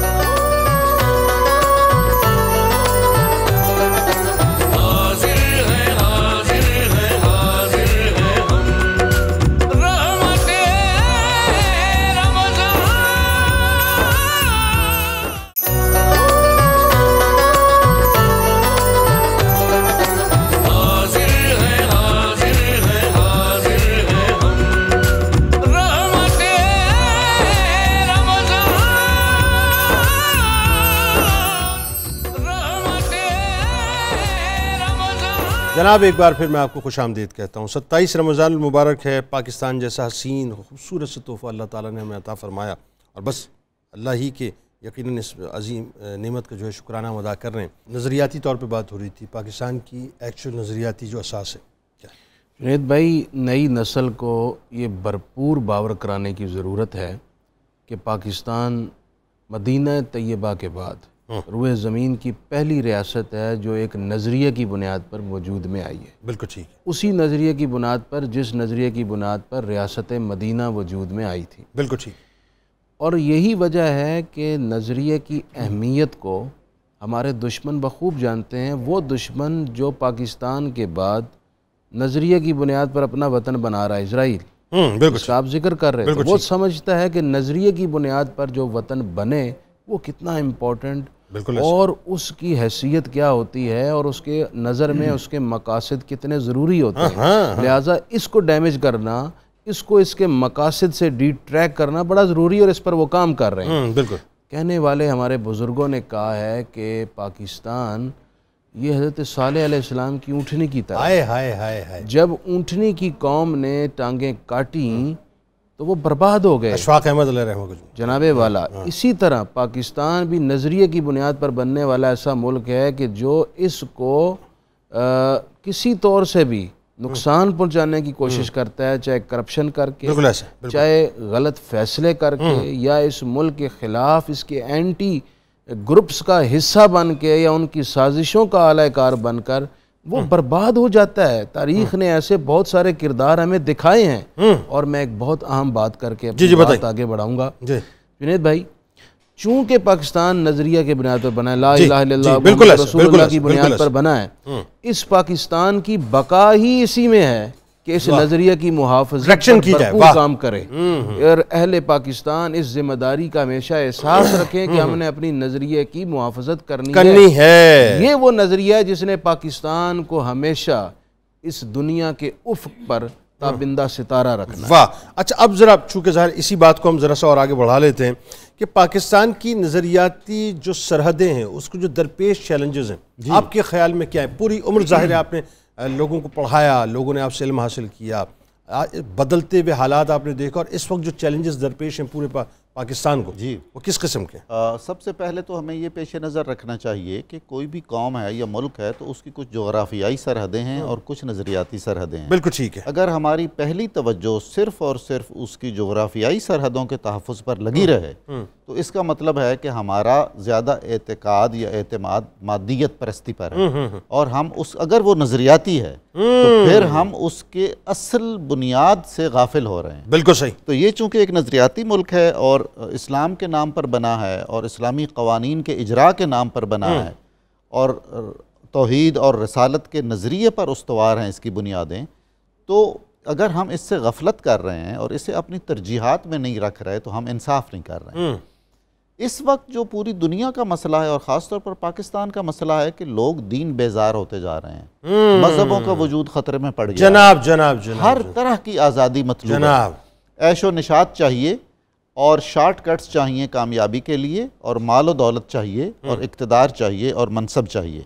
ایسے میں کہاں کا اسلام، کہاں کا دین اور کہاں کی اقدار اور کہاں کا اخلاق؟ آپ کو نہیں لگتا وہ جو میں نے یہودی پروفیسر کی بات کی، قدرت اللہ شاہب نے جو جملہ اس کا اٹھایا، جی بالکل ایسا ہی، کہ اگر دین اسلام یہاں ناکام ہو گیا تو پھر کہیں بھی کامیاب نہیں ہوگا، ہے نا؟ جی ہاں، تو یہ آپ کو نہیں لگتا کہ اسی پہ کام ہو رہا ہے؟ اسی پہ کام ہو رہا ہے۔ ہمارا جو سب سے ایک اہم مسئلہ اس سلسلے میں یہ ہے کہ جب ہم نظریاتی سرحدوں کی حفاظت کرتے ہیں نا تو وہ ایک نصاب کے ذریعے کی جاتی ہے، جناب انداز تدریس کے ذریعے کی جاتی ہے، اس کی طرف سے ہم مکمل طور پر غافل ہیں۔ بالکل غافل ہے، بالکل غافل۔ نظریاتی سلطنتوں میں ہر ایک کو منہ کھول کر جو جی میں آتا ہے کہنے کی اجازت نہیں ہوتی، بکواس کرنے کی اجازت نہیں، بالکل صحیح۔ یہ تو اب بہت ساری سیکولر سٹیٹس میں نہیں ہوتا، بالکل نہیں، یعنی آپ پوری دنیا میں ہولوکاسٹ پر بات نہیں کر سکتے، بالکل نہیں کر سکتے، ٹھیک ہے جناب۔ وہ تو جن ممالک میں پابندی ہے وہ تو نظریاتی ریاستیں نہیں ہیں، بالکل صحیح ہے۔ پاکستان ایک نظریاتی ریاست ہے جس کا جو منہ میں آتا ہے بکواس کرتا ہے اور منہ بھر کے بکواس کرتا ہے، بالکل کوئی اس پر پابندی نہیں، کوئی پابندی۔ ایسے میں آپ نے اپنے کچے ذہنوں کو دوسروں کے رحم و کرم پہ چھوڑ دیا، بالکل ٹھیک ہے۔ بکریاں ہیں، ان کے بچے ہیں، میمنے ہیں، آپ نے انہیں بھیڑیوں کے سپرد اپنے میمنوں کو جو ہے اپنے میمنوں کو اپنے بھیڑیوں کے سپرد کر دیا ہوا ہے، اور آپ کو اس سے میمنوں کو نہیں، میمنوں کو نہیں، کیونکہ میں خود میمن ہوں۔ جی نہیں، آپ کو تو ہم کہیں سپرد نہیں کر سکتے جناب، بالکل صحیح ہے۔ دوسرا مسئلہ اس میں یہ ہے کہ ہم نے جو ایک طبقہ جو ہم مذہب سے بھی منسلک ہیں، اس میں بھی شامل ہوں، میں نے یہ سوچ رکھا ہے کہ میرا مذہب میرے صرف ظواہر سے تعلق رکھتا ہے اور میں اندر کھاتے جو مرضی کرتا رہوں، اس مذہب کا جو مقصود اور مطلوب ہے جو ہمیں فلاحی ریاست کے درجے تک لے جائے گا وہ مفقود ہے۔ بالکل صحیح۔ چنانچہ میں دکھاوے کے لیے، نمود و نمائش کے لیے نمازیں پڑھ لوں گا، دیگر فرائض انجام دے لوں گا، ملاوٹ کروں گا، کھوٹ کروں گا، رشوتیں دوں گا، ہر وہ کام کروں گا جو بطور مسلمان بھی مجھے نہیں کرنا چاہیے۔ اس سے ہمارے بہت ہی زیادہ خطرات ہیں۔ ہمارے سارے جو ادارے ہیں، جو دینی مدارس ہیں، جو خانقاہیں ہیں، جو تعلیمی اعلیٰ سطح کی دانشگاہیں ہیں، جو ماں باپ ہیں، ان سب کو اپنی ذمہ داریوں کا احساس کرنا چاہیے۔ پولرائزیشن بھی بہت ہو گئی نا۔ آپ ایک بات یہ دیکھیے کہ وہ اگر ایک لمحے کے لیے ہم تصوراتی طور پہ اپنے آپ کو 1947 سے پہلے لے جائیں تو وہاں پنجابی، پٹھان، بلوچ، سرائکی ساری قومیتیں تھی ضرور، لیکن یہ سب ایک پرچم کے سائے تلے تھے، سب لا الہ الا اللہ محمد رسول اللہ صلی اللہ علیہ وسلم کی جو ہے وہ اپنے نعرے تلے تھے۔ کوئی اس میں دیوبندی نہیں تھا، کوئی بریلوی نہیں تھا، کوئی اہل تشیع نہیں تھا، کوئی اہل حدیث نہیں تھا، سب ایک ہی کاز کے لیے جمع۔ آج ہم پولرائزڈ ہو گئے، سوسائٹی ہماری ڈیوائڈ، یہ ڈیویژن بھی تو ہمیں بڑے تباہی کی طرف لے کے جا رہی ہے۔ اور اس میں جنید صاحب ایک تو جو مذہبی اور اعتقادی نقطہ نظر سے پولرائزیشن ہے وہ تو اپنی جگہ پہ، اب تو لسانی سطح پہ ہے، قبائلی سطح پہ ہے، ہر سطح پہ ہے۔ کوئی ایسا فرقہ اور گروہ اور جماعت جو ممکن ہو سکتی ہے وہ ہم بنا چکے ہیں اور دلوں میں دوریاں ہیں۔ ایسا ہی۔ اچھا، اب یہ ساری نفاق کی علامتیں ہیں۔ ہمارا ایک ایک عمل بتاتا ہے کہ ہم پاکستان کے حق میں ناشکری کر رہے ہیں. ایسا ہی ہم بالکل نہیں سمجھتے ہیں کہ یہ اللہ تعالیٰ کی ایسی نعمت ہے جو نہیں عطا ہوتی آسانی سے، اور ہمیں بھی آسانی سے عطا نہیں ہوئی، لیکن ہم اس میں شکوک و شبہات داخل کر کے اپنے ایک ایک عمل سے ثابت کر رہے ہیں کہ ہمارے لیے اس کا ہونا نہ ہونا برابر ہے. اچھا یہ جو بات ہے نا، یہ اس سے مراد تو پھر یہ ہوئی کہ وہ جو ایکچوئل جو پاکستان کا نظریہ تھا، اس کی جو بنیاد تھی یا اس کی جو اساس تھی، کئی باتیں بھی آپ سے آف دا ریکارڈ ہو رہی تھی، میں چاہتا ہوں ذرا اس کو آپ ریکارڈ پہ لے کے آئیے کہ اس کا مطلب ہم تو ان تمام باتوں سے نابلد ہیں، پھر ہمیں تو کچھ پتہ ہی نہیں ہے اس کا. جنید صاحب دیکھیں، ہم نے اپنی بچوں کو اور اپنی نسل کو تاریخ نہیں پڑھائی. بہت سی باتیں آج آپ سن رہے ہیں ڈاکٹر صاحب سے، بالکل ایسے مفتی صاحب سے، اور پہلے پروگرام میں بھی ہم نے بہت سی باتیں اپنے جی ایسے ہی ایسے، اور کئی باتیں بھی آپ آف دا ریکارڈ بتا رہے تھے، میرے لیے بالکل نئی باتیں تھیں. جنید صاحب وجہ یہ ہے کہ اگر یہ ساری باتیں ریکارڈ پہ ہوتی تو آج مائنڈ سیٹ نئی جنریشن کا بالکل مختلف ہوتا. آپ لائیے نا ریکارڈ پہ، آپ لائیے. جیسے مسلم لیگ کے ممبرشپ فارم کا ذکر ہوا، اس کے ساتھ ایک اور فارم کا میں ذکر کرنا چاہوں گا. بتائیے. اس کو کہتے ہیں جنید صاحب، میں ناظرین کی سہولت کے لیے کہوں گا، اس کو کہتے ہیں دہلی ریزولوشن 1946، 1946 کی قرارداد دہلی. بس اس کی سرچ دیں، سارا ڈیٹا آپ کے سامنے آ جائے. اوکے ٹھیک. 9 اپریل 1946 کو آل انڈیا مسلم لیگ کے ایم ایل ایز کا اجلاس ہوا. ایم ایل ایز مینز وہ اراکین اسمبلی جو پورے ہندوستان سے جیت چکے تھے. اوکے ٹھیک ہے. قائد اعظم نے یہ اجلاس بلایا 23 مارچ 1940 کے اجلاس کے کنٹینیوٹی میں، چونکہ وہاں پہ آزادی کا مطالبہ ہوا تھا. اس مطالبے کو مزید آرٹیکولیٹ کیا گیا کہ اب ہمارا مطالبہ پاکستان کا مطالبہ ہے، اور اس میں یہ فیصلہ کیا گیا کہ اب ہم صرف ایک مقصد کے لیے زندہ ہیں کہ ہمیں پاکستان حاصل کرنا چاہیے. اور وہ جو قرارداد جنید صاحب، اس کے آخر میں ایک حلف لیا گیا. وہ بتائیے. اس حلف کے شروع میں بھی ایک آیت تھی اور آخر میں بھی ایک آیت تھی. اس کے درمیان جو ٹیکسٹ تھا، ٹیکسٹ کا خلاصہ میں چونکہ پورا نہیں پڑھا جا سکتا، میں خلاصہ دے دیتا ہوں کہ اگر آل انڈیا مسلم لیگ نے اور قائد اعظم نے پاکستان کے اصول کے لیے ہمیں کسی بھی قربانی کے لیے بلایا، ہم پیچھے نہیں، کسی بھی قربانی، جان مال عزت جائیداد سب کچھ لٹا دیں. بلکہ آپ نے بتایا تھا شاید انہوں نے اپنے خون سے باقاعدہ دستخط. اچھا اس کے اوپر دستخط کیے گئے. اس سے پہلے میں 2 آیات کا ذکر کرنا چاہوں گا. پہلی آیت کیا ہے، میں پہلے انگریزی ترجمہ پڑھتا ہوں جو وہاں لکھا ہوا تھا. بسم اللہ الرحمن الرحیم کی بات، my prayer and my sacrifice and my living and dying are all for Allah the lord of the world. ان صلاتی و نسکی و محیای و مماتی للہ رب العالمین. اچھا اینڈ میں کون سی آیت تھی؟ کمال آیت ہے. اچھا جنید صاحب میں سمجھتا ہوں جن لوگوں نے اس آیت کو لکھا انہوں نے ہی اس کا معنی سمجھا. واہ صحیح بات. ہم صرف لفظ رٹے ہوئے ہیں اور اللہ نے اس کی تاثیر بھی دی. کیا بات، بالکل صحیح بالکل صحیح. Our Lord bestow on us endurance and keep our steps firm and help us against the disbelieving people. کیا بات ہے، یعنی اللہ سے مدد، اللہ سے استعانت. اب آیت کیا ہے؟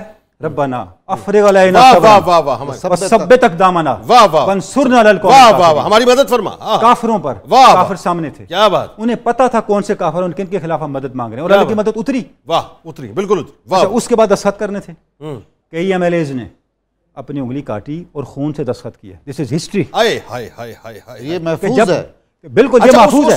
اس خون جو اب میں ایک جملہ ادا مجھے کرنے دیجیے صاحب، مجھے ڈاکٹر صاحب آپ اگر مجھے اجازت دیں، صرف 1 منٹ اگر میں آپ سے لے لوں، آپ سے ادھار لے لوں گا، میں بعد میں آپ کو میں لوٹا دوں گا، لیکن مجھے ایک بات ذرا بتائیے کہ یہ جو دستخط کیا انہوں نے، کیا کوئی یہ جواب دے سکتا ہے مفتی صاحب کہ اس دستخط کرتے وقت جس خون کا استعمال ہوا وہ خون کسی پنجابی کا تھا، کسی پٹھان کا تھا، کسی بلوچ کا تھا، کسی سرائکی کا تھا، کسی مہاجر کا تھا، کسی دیوبندی کا تھا، کسی بریلوی کا تھا، کسی اہل تشیع، کسی اہل حدیث کا تھا. 76 برسوں سے ناظرین مجھے کہنے دے صاحب، مجھے اجازت دے دیجیے، مجھے کہنے دے 76 برسوں سے کھیل کھیلا جا رہا ہے. آؤ کھیلے دشمن دشمن، آنکھ پہ پٹی سامنے دشمن، تیرا لیڈر میرا دشمن، میرا لیڈر تیرا دشمن، مذہب مذہب دشمن دشمن، فرقہ فرقہ دشمن دشمن. آؤ کھیلے دشمن دشمن، آنکھ پہ پٹی سامنے دشمن. سندھی مہاجر کا دشمن، مہاجر سندھی کا دشمن، سندھی پٹھان کا دشمن، پٹھان بلوچ کا دشمن، بلوچ سرائکی کا دشمن. آؤ کھیلے دشمن دشمن، آنکھ پہ پٹی سامنے دشمن. دیوبندی بریلوی کا دشمن، بریلوی اہل تشیع کا دشمن، اہل تشیع اہل حدیث کا دشمن. ارے آؤ کھیلے دشمن دشمن، آنکھ پہ پٹی سامنے دشمن. لیکن ہمیں 76 برسوں کے بعد اس بات کا فیصلہ کرنا ہوگا، اس بات کا فیصلہ کر لیجئے صاحب کہ یہ دشمن دشمن کا کھیل پاکستان کے اندر بند کیجئے، اس چیپٹر کو کلوز کیجئے اور مل کے نعرہ لگائیے اسی طرح سے جس طرح سے ہمارے فور فادرز نے، ہمارے بزرگوں نے نعرہ لگایا تھا کہ آؤ کھیلے دوست دوست، آنکھ پہ پٹی سامنے دوست، تیرا لیڈر میرا دوست، میرا لیڈر تیرا دوست، مذہب مذہب دوست دوست، فرقہ فرقہ دوست دوست. آؤ کھیلے دوست دوست، آنکھ پہ پٹی سامنے دوست. سندھی مہاجر کا دوست، مہاجر پنجابی کا دوست، پنجابی پٹھان کا دوست، پٹھان سرائکی کا دوست. ارے آؤ کھیلیں دوست دوست، آنکھ پہ پٹی سامنے دوست، دیوبندی بریلوی کا دوست، بریلوی اہل تشیع کا دوست، اہل تشیع اہل حدیث کا دوست، آؤ کھیلیں دوست دوست، آنکھ پہ پٹی سامنے دوست۔ یہ پاکستان ہے تو ہم ہیں، ذہن میں رکھیے گا، خاکم بدین، میرے منہ میں 1000 بار خاک۔ یہ پاکستان اگر نہ رہا تو کچھ بھی نہ رہے گا۔ اس پاکستان سے مت کھیلیے صاحب، اللہ کے غیظ و غضب کو ہم مل کر دعوت دے رہے ہیں۔ بہت بڑی نعمت ہے یہ پاکستان، سنبھل جائیے، سدھر جائیے اور انسان بن جائیے، اس پاکستان کی خدمت کیجیے۔ اچھا جنید صاحب ایک جملہ اس میں کہنا چاہوں گا، جنید صاحب یہ جو دستخط کیے گئے ہمیں نہیں بھولنا چاہیے، اس میں وہ ممبر بھی تھے جو اقلیتی صوبوں سے تھے، پتا تھا ہمیں کوئی فائدہ نہیں ہوگا، کیا کہنا ہے، انہیں پتا تھا ہماری نسلوں نے اس دستخط کی قیمت ادا کرنی ہے۔ واہ واہ واہ، یہ یاد ہے جنید صاحب، ہمیں تاریخ اور اللہ کی عدالت ان کی قربانیوں پہ کبھی معاف نہیں کرے۔ بالکل ایسے ہی انہوں نے بڑے سمجھ کے دستخط کیے، بالکل صرف اللہ اور اس کے رسول کے لیے اور ایک ایسے خطے کے لیے کہ اللہ کا قانون غالب ہوگا۔ اللہ، اور اس میں بڑی تاریخ ہے، وقت کا میں ورنہ میں نام لے کے اور ان کے الفاظ تک آپ کے سامنے دہراتا کہ وہ کیا کیا نہیں۔ اس کا مطلب تو یہ نا مفتی صاحب، پھر اس کا مطلب بڑی سادی سی بات ہے، اگر میں ان تمام باتوں کو سامنے رکھ کے بات کروں تو ہم تو اللہ سے غداری کر رہے ہیں۔ جنید بھائی، اللہ تعالیٰ کی نعمت کی ناشکری اور بے قدری یہ پرلے درجے کی میں سمجھتا ہوں اللہ تعالیٰ کی نعمتوں کی توہین ہے، اور اسی توہین کی سزا ہم بھگت رہے ہیں۔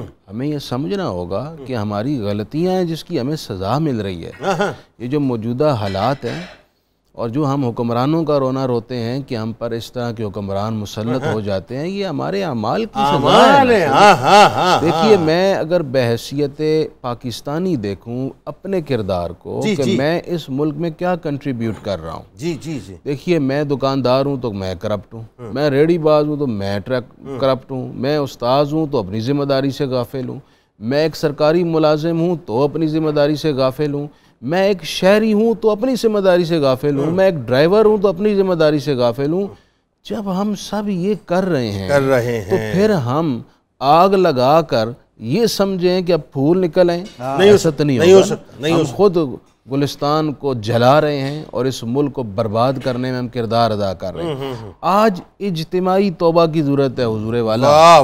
توبہ صرف انفرادی بھی ہوتی ہے اور اجتماعی بھی ہوتی ہے۔ ہمیں اجتماعی طور پر توبہ کی ضرورت ہے، نیچے سے لے کر اوپر تک اور اوپر سے لے کر نیچے تک ایک کامل تطہیر کی ضرورت ہے۔ وہ ہوگی تو ہم کسی اچھے راستے پر یعنی آپ کی بات سے مجھے بالکل امپریشن یہ مل رہا ہے کہ جس مقصد کے لیے پاکستان بنایا تھا یہ وہ پاکستان ہے ہی نہیں، یہ وہ مقصد ہی نہیں ہے، یہ اغراض ہی نہیں تھے اس ملک، یہ اغراض ہی نہیں تھے۔ یہ تو ایک فلاحی ریاست تھی جس میں اللہ کا قانون غالب ہونا تھا، جس میں محمد رسول اللہ صلی اللہ علیہ وسلم کی سیرت کے نقوش ہر طرف نظر آنے تھے۔ کہاں ہیں؟ کہاں ہیں نظامی صاحب، کہاں ہیں بتائیے؟ جناب والا کہیں بھی نہیں ہے۔ یہ جو ملک ہے جو ہمیں عطا ہوا اور جس کے پاسبانی ہمارے حصے میں آئی ہوئی ہے، یہ بہت ہی ایک دردناک دوراہے پہ کھڑا ہے۔ صحیح پوچھئے تو اس وقت ہم وہی حال ہے جو بنی اسرائیل کا تھا اس تیہ میں، جہاں فکری انتشار ہے، فکری انتشار ہے، کوئی اجتماعیت کا تصور نہیں ہے، سرگردانی ہے، کوئی نشان منزل نہیں ہے، کوئی سنگ میل نہیں ہے۔ اچھا، اوپر والے پھر بھی سارے اطمینان کی آوازیں کیوں لگا رہے ہیں؟ نہیں، مطلب وہ ہے نا، جالب نے کہا 10 کروڑ انسانوں زندگی سے بیگانوں، صرف چند لوگوں نے حق تمہارا چھینا ہے۔ ارے خاک ایسے جینے پہ یہ بھی کوئی جینا ہے کہ بے شعور ہی تم کو بے شعور کہتے ہیں۔ سوچتا ہوں یہ نادا کس ہوا میں رہتے ہیں، اور یہ ملے یہ جاگیریں کس کا خون پیتی ہیں، کس کے نین روتے ہیں، کون صدائیں دیتی ہیں۔ مطلب آپ سوچئے ذرا، 10 کروڑ انسانوں زندگی سے بیگانوں، صرف چند لوگوں نے اللہ تعالیٰ نے دنیا کو دار الغرور قرار دیا ہے، اور ساری دنیا کا مال و اسباب مل کر بھی متاع غرور ہے، جو اقبال کہتے ہیں کیا ہے تو نے متاع غرور کا سودا۔ تو یہ تو سارا دھوکہ ہے، فریب ہے۔ ہم سب یعنی نا ہم یرغمال بنا لیے گئے ہیں۔ چند 1% لوگ ہیں جو مراعات یافتہ ہیں، عوام الناس کے معاملات سے کسی کو لینا دینا نہیں ہے، ان کا مستقبل کسی کو عزیز نہیں ہے۔ بات وہی ہے کہ اگر یہ پاکستان وہی پاکستان ہے جس کا خواب دیکھا گیا تھا تو آج یہاں کسی کو بھوکا نہیں کوئی سو سکتا تھا۔ فلاحی ریاست ہے نا، ریاست مدینہ کے نام پر بنی گئی ہے، اس کی پیروی پہ بنائی گئی ایک ریاست ہے، تو ہمیں یہ دکھائی نہیں دیتا۔ آپ دیکھ لیجئے ہمارا جس سطح پر بھی کوئی لیڈر ہے اس کو صرف اپنے مفادات عزیز ہیں، اس کے لیے قومیت کا تصور اور اجتماعی مفاد اگر ہے تو ترجیحات کی فہرست میں بہت نیچے ہے۔ اگر ایک فرد کے طور پر اور قوم کے ایک مؤثر آدمی کے طور پر ہمارا طرز عمل یہ ہے تو ہم پھر قوم تو نہ ہوئے، ہم تو ریوڑ ہوئے، ہم ہجوم ہوئے، اور اسی طرح ہی ہم ہانکے چلے جا رہے ہیں۔ اب 1 صدی ہونے والی ہے، کہا جاتا ہے کہ قوموں کی تاریخ میں 1 صدی کوئی بہت بڑا عرصہ نہیں ہوتا، بالکل صحیح، لیکن بہت کم عرصہ بھی تو نہیں ہوتا۔ 1 صدی میں چلیے ہم رینگ رہے تھے، اب ہمیں اپنے قدموں پہ کھڑا ہو جانا چاہیے، کم از کم کھڑے تو ہو جاتے۔ اقوام عالم میں آپ دیکھ لیجئے، کوئی ایک پہلو ایسا بتائیے جس میں ہم قابل فخر گنے جاتے ہیں۔ کچھ نہیں ہے، ہر جگہ سر جھکا ہوا ہے، ہر جگہ سر جھکا ہوا ہے، مان لیجئے۔ اور سچ جانیے کہ آنکھ اٹھا کے نہیں دیکھ سکتے، سر اٹھا کے نہیں دیکھ سکتے ہر جگہ۔ اچھا تنولی صاحب، بات یہ ہے کہ اس وقت قوم جو ہے ملک تلاش کر رہی تھی، آج بدقسمتی یہ ہے کہ یہ ملک جو ہے وہ جو ماں کی حیثیت، جو ماں کی حیثیت رکھتا ہے، وہ قوم تلاش کر رہا ہے۔ صاحب بتائیے کیسے تلاش ہوگی قوم؟ جنید صاحب، اس سبق کو بار بار دہرانا ہے اور پورے اخلاص کے ساتھ اور درد و سوز کے ساتھ دہرانا ہے، تو یہ ایفرٹ ضائع نہیں جائے گی۔ اللہ رب العزت اس کوشش کے اندر ضرور برکت دے گا۔ ملک بنانا مشکل تھا، بنے ہوئے ملک کو سنوارنا مشکل نہیں ہے، ٹھیک ہے نا؟ لیکن تباہ ہوئے گلستان کو دوبارہ گلستان بنانا جو ہے مشکل ترین کام ضرور ہے۔ ہمیں بنا بنایا گھر دے کے گئے ہیں، ہم نے اس کو سنوارنا ہے۔ ہم نے بہت مایوس بھی نہیں ہونا اور بالکل نسل نو کو یہ بھی نہیں بتانا کہ سارے دروازے بند ہو گئے۔ نہیں، مایوس تو نہیں ہو رہا ڈاکٹر صاحب، لیکن ہم نے حالات نہیں ہے کہ ہم نے سبق تباہ کو یاد کرنا ہے، ہم نے راستہ دینا ہے۔ دونوں چیزیں رکھنی ہیں کہ دیکھیں آپ ڈی ٹریک بھی تو ہوئے نا۔ ڈاکٹر صاحب نے بڑی پیاری گفتگو فرمائی، جملہ ارشاد فرمایا کہ 100 سال کم وقت بھی نہیں ہے، 3 نسلیں گزر جاتی ہیں۔ صحیح بات۔ بھی آپ نے ایک ٹریک چل کے دیکھ رہے ہیں، آپ کو کچھ نہیں ملا تو اصل کی طرف لوٹ آئیے، اصل کی طرف لوٹ آئیے۔ 100 سال اس پہ چل کے دیکھ لیجئے، واہ واہ، اگر کچھ نہ پے ہوا تو آپ کے پاس آپشن موجود ہے۔ واہ واہ، لیکن آپ نے تجربہ کر لیا نا، پاکستان بننے کے بعد سے آپ کی جتنے صاحبان اقتدار تھے، صاحبان بست و کشاد تھے، انہوں نے پوری قوت کے ساتھ اس نظریے کو پیچھے ہی رکھا نا، نافذ تو کبھی نہیں کیا۔ جی ہاں، یہ تو کوئی دستے قدرت ہی تھا کہ قرارداد مقاصد کے تحت یہ آئین کا حصہ بنا ہوا ہے، بالکل صحیح، ٹھیک ہے نا؟ اور اس کے باوجود بھی آپ دیکھیں کتنی مرتبہ اس کو ایفیکٹو حصہ نہیں مانا گیا ماضی میں۔ یہ تو پاناما کیس میں آ کے فیصلہ ہوا کہ یہ آئین پاکستان کا مستقل حصہ ہے، اور جب بھی کوئی فیصلہ ہوگا اس کو اگنور نہیں کیا جائے گا، ٹھیک ہے نا؟ تو کہنے کا مقصد یہ ہے کہ اس کے باوجود آپ کو کیا ملا؟ کچھ نہیں۔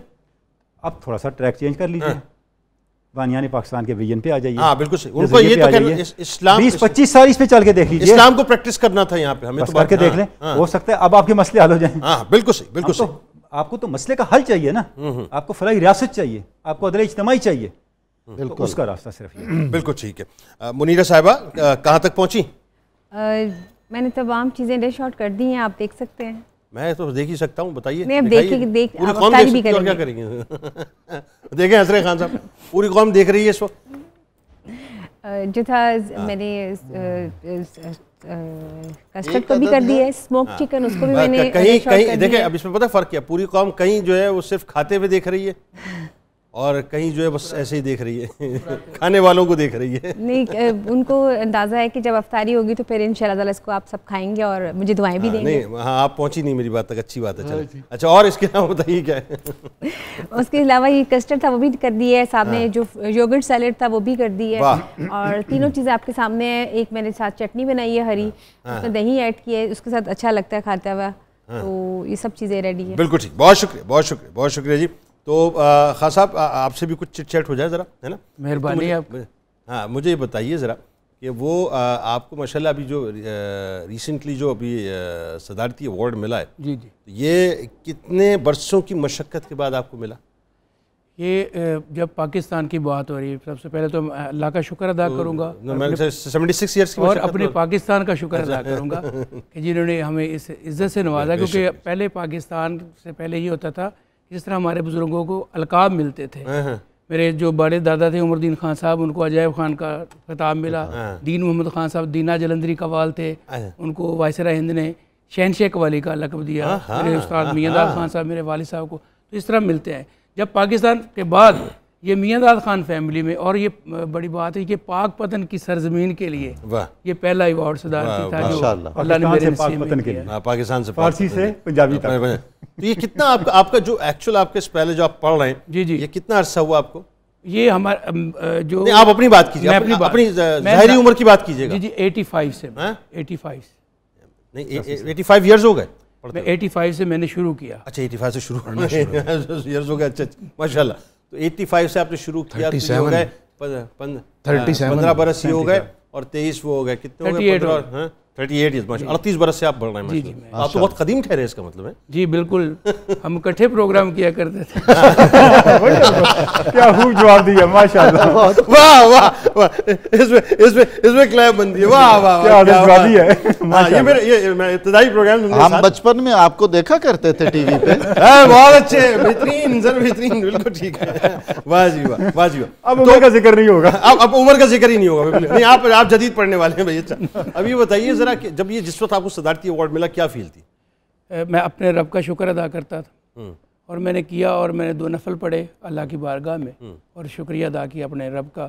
اور فیلنگز یہی تھی کہ جس طرح میرے ہاتھوں میں میرے بزرگوں کے استاد احمد دین خان صاحب, دین محمد خان صاحب, استاد میاں داد خان صاحب کے ہاتھ مل گئے ہیں اور یہ میں ریسیو کر رہا ہوں, اور میں صرف اور صرف یہ میرے بابا حضور گنج شکر کی دعاؤں. میں وہی پوچھنے والا تھا, کیونکہ خاص طور پہ آپ کی نسبت بابا فرید الدین مسعود گنج شکر رحمۃ اللہ علیہ پاک پتن شریف سے, تو ایک ظاہر ہے وہ بھی بڑی ایک پرائڈ فیل ہوتی ہے انسان کو کہ میں جن بزرگوں کا ماننے والا ہوں ان کی نظر عنایت میرے اوپر ہے, ان کی نظر کرم ہے, یہ فیل بھی ساتھ ساتھ رہتی ہے. جی بالکل. اور جب وہ مجھے ملا پھر میں اپنے گھر گیا پاک پتن اور جا کے چوکٹ پہ رکھا ایوارڈ کو اور دعا کی اللہ, کیونکہ میرا رب دیتا ہے حضور کا صدقہ. اچھا ویسے بھی جنید صاحب, جب اجودھن کو پاک پتن کہا گیا تو اس وقت بھی پاکستان بن گیا تھا. پاکستان بن گیا تھا, بالکل بن گیا تھا, بالکل, اس میں کوئی دوسری رائے نہیں. سر وہ کل رات ہم ساتھی پروگرام میں تھے, میں تو اب دیکھیں نا مماثلتوں کی بات ہے, پاک آپ سے بہتر کون جانتا ہے, پاک استان, ٹھیک ہے نا, ظاہر ہے مطلب پاک مطہر, استان رہنے کی جگہ, مدینہ طیبہ, ٹھیک ہے نا, یہ طیبہ مطلب پاک اور مدینہ شہر, تو یہ ساری مماثلتیں ہی ہیں اور کیا ہے اس کے علاوہ, اور یہ بغیر یہ انٹیوشنز اس کے اندر موجود ہیں.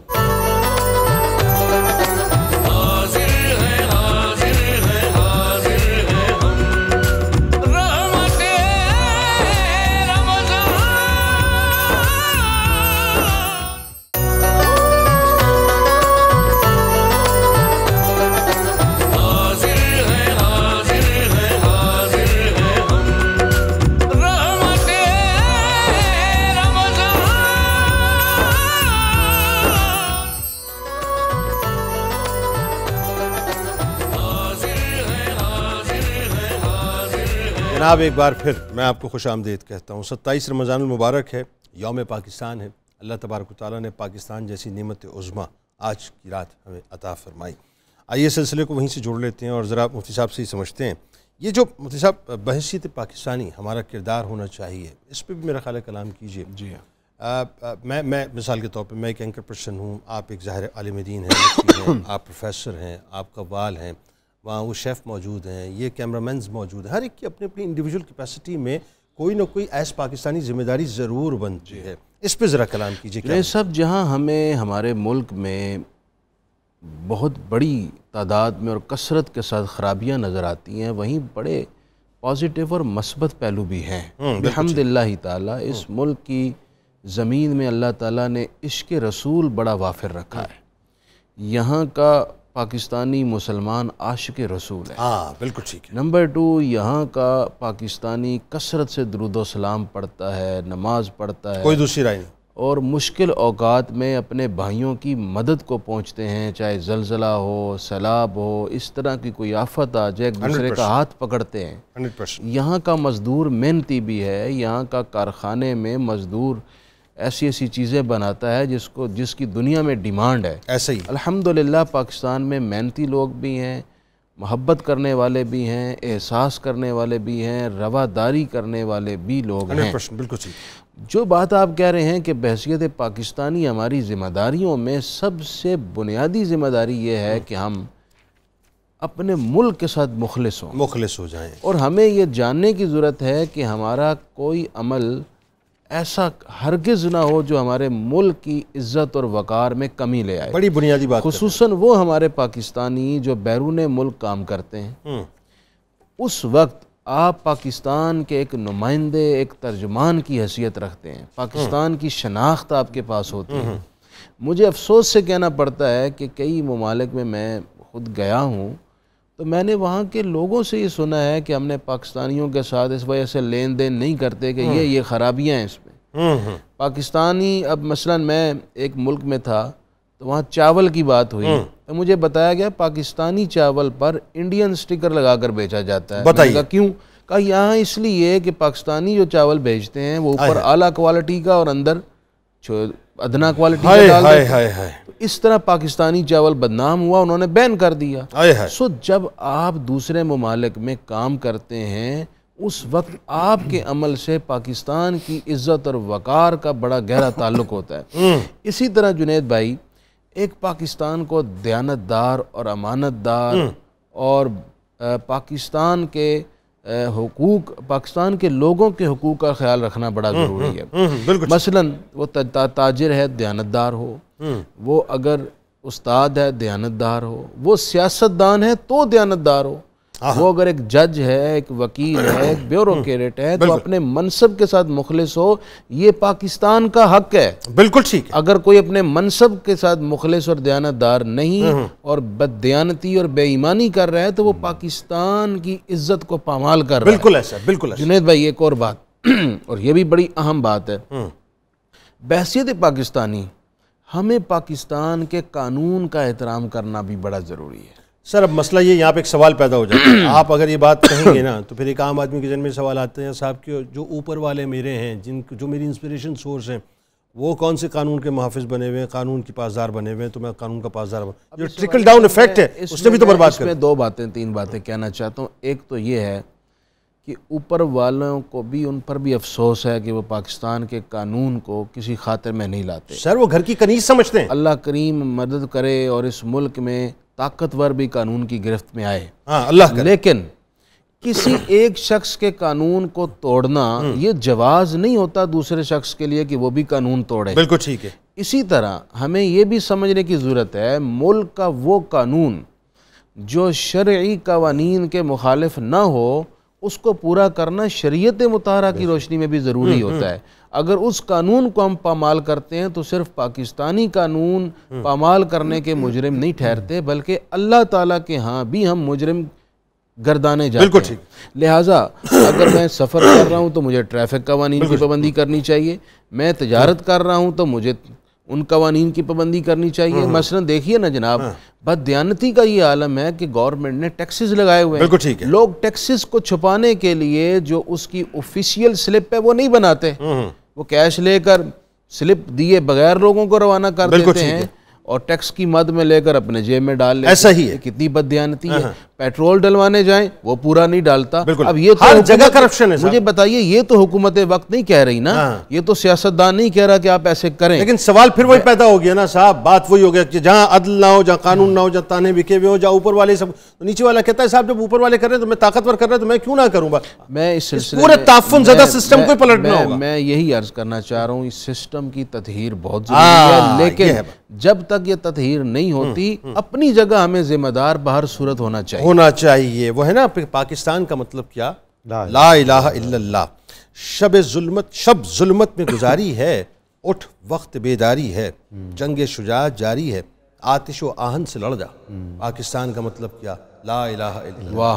ہادی و رہبر سرور دین, صاحب علم و عزم و یقین, قرآن کی مانند حسین, احمد مرسل صلی اللہ. پاکستان کا مطلب کیا, لا الہ الا اللہ. چھوڑ تعلق داری چھوڑ, اٹھ محمود بتوں کو توڑ, جاگ اللہ سے رشتہ جوڑ, غیر اللہ کا نام مٹا.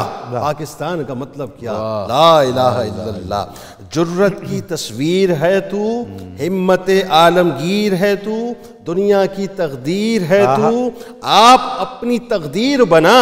پاکستان کا مطلب کیا, لا الہ الا اللہ. نغموں کا اعجاز یہی, دل کا سوز و ساز یہی, وقت کی ہے آواز یہی, وقت کی یہ آواز سنا. پاکستان کا مطلب کیا, لا الہ الا اللہ. پنجابی ہو یا افغان, مل جانا شرط ایمان. ایک ہی جسم ہے ایک ہی جان, ایک رسول اور ایک خدا.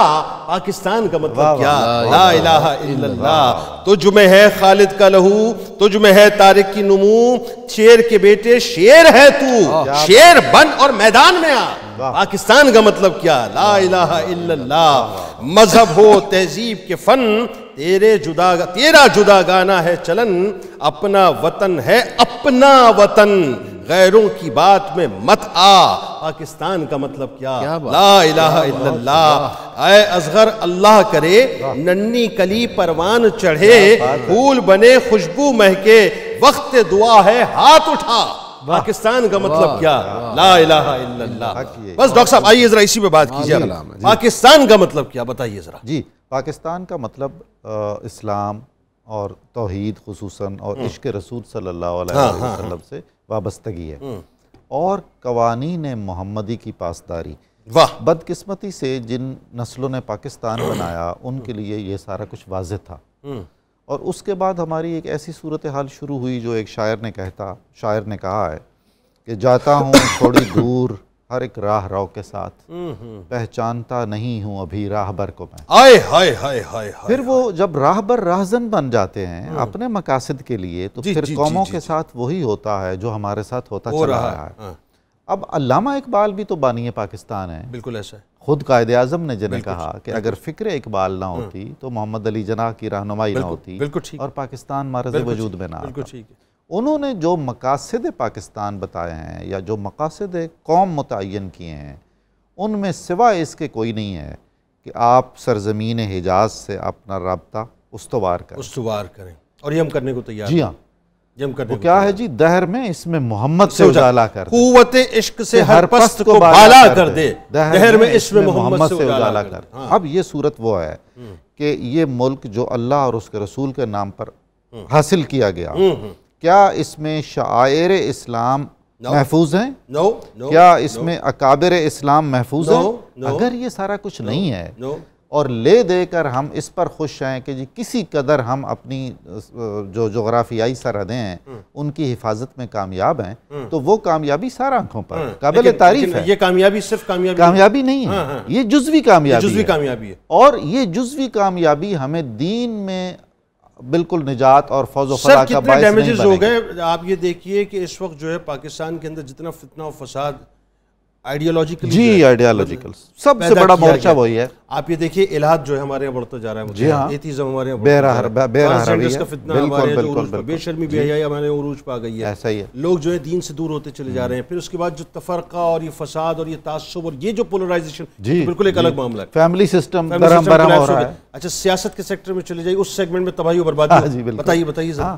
یہ ساری وہ علامتیں ہیں جو ایک ناکام معاشرے کی نشاندہی کرتی ہیں. اور سچ پوچھئے تو اس میں بہت ذمہ داری جنید صاحب جو بڑے ہوتے ہیں نا، وہ عمر میں بڑے ہوں، وہ منصب میں بڑے ہوں، وہ ذمہ داریوں میں بڑے ہوں، ان کی عائد ہوتی ہے.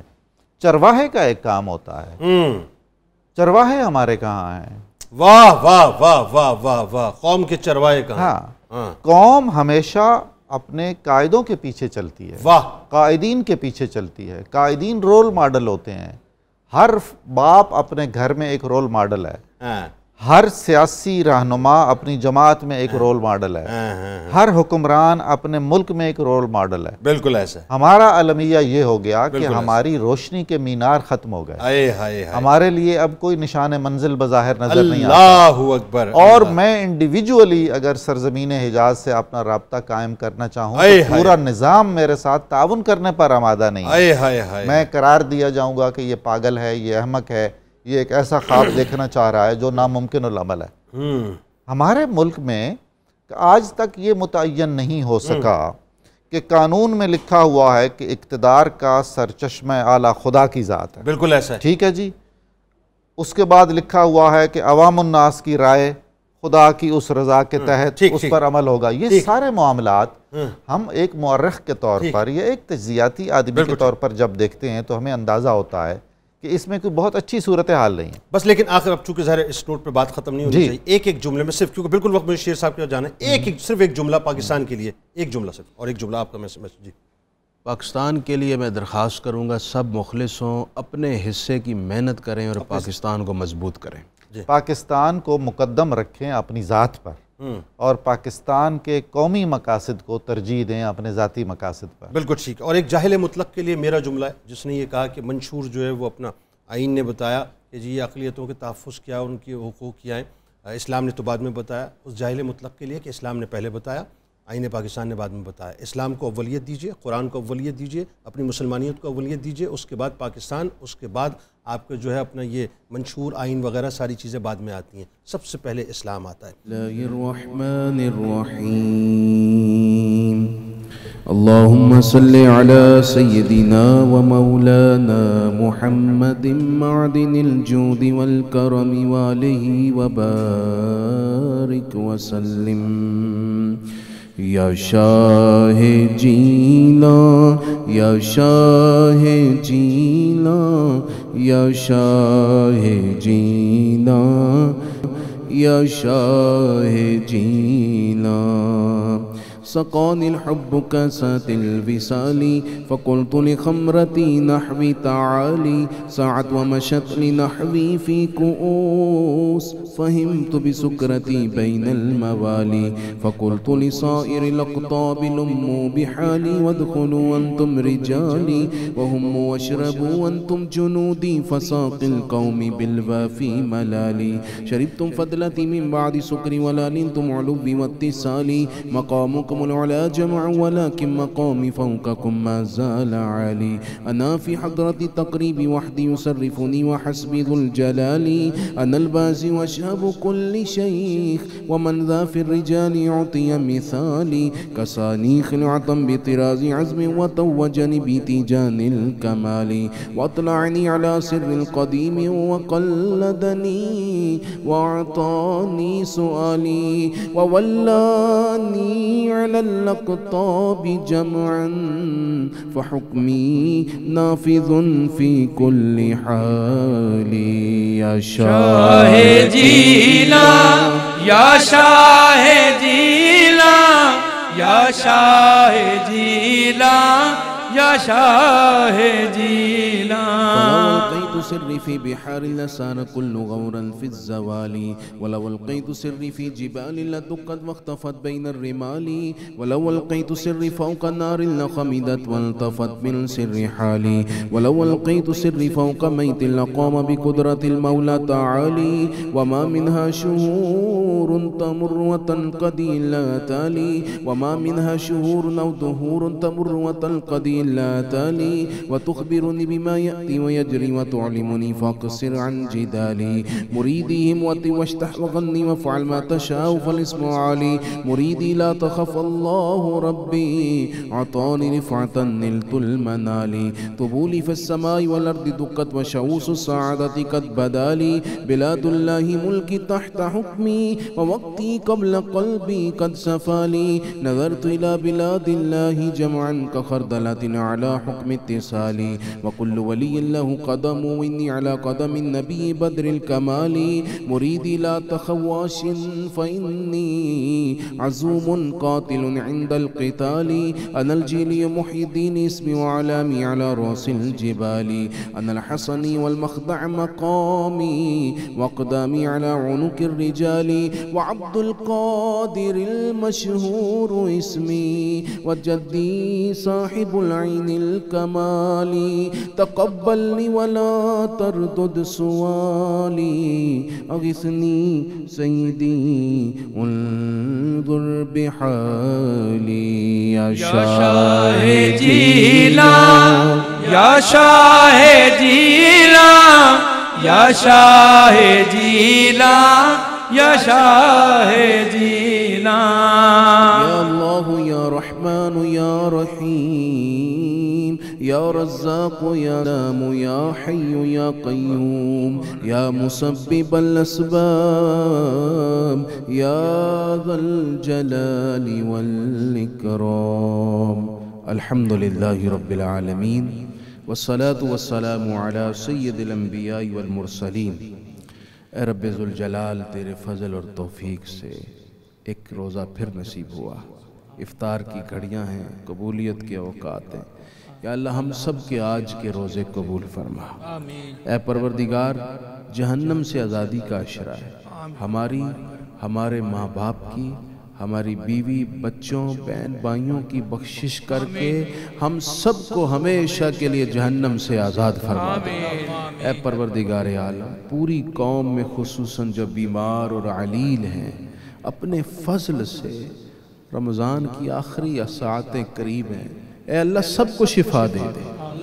پروردگار عالم جو گھروں میں اور ہاسپٹلز میں اور جس طرح کے مرض میں مبتلا تو قادر مطلق ہے، یا اللہ سب کو شفا دے، خصوصاً جو تنگ دست ہیں، بے روزگار ہیں، خستہ حال ہیں، اور خاص طور پر وہ جو کرائے پہ رہتے ہیں بیچارے ان معاشی حالات میں شدید تکلیف میں ہیں، اے اللہ تو سب کی مدد فرما اور غیب سے رزق عطا فرما، یا اللہ سب کی معاونت فرما دے۔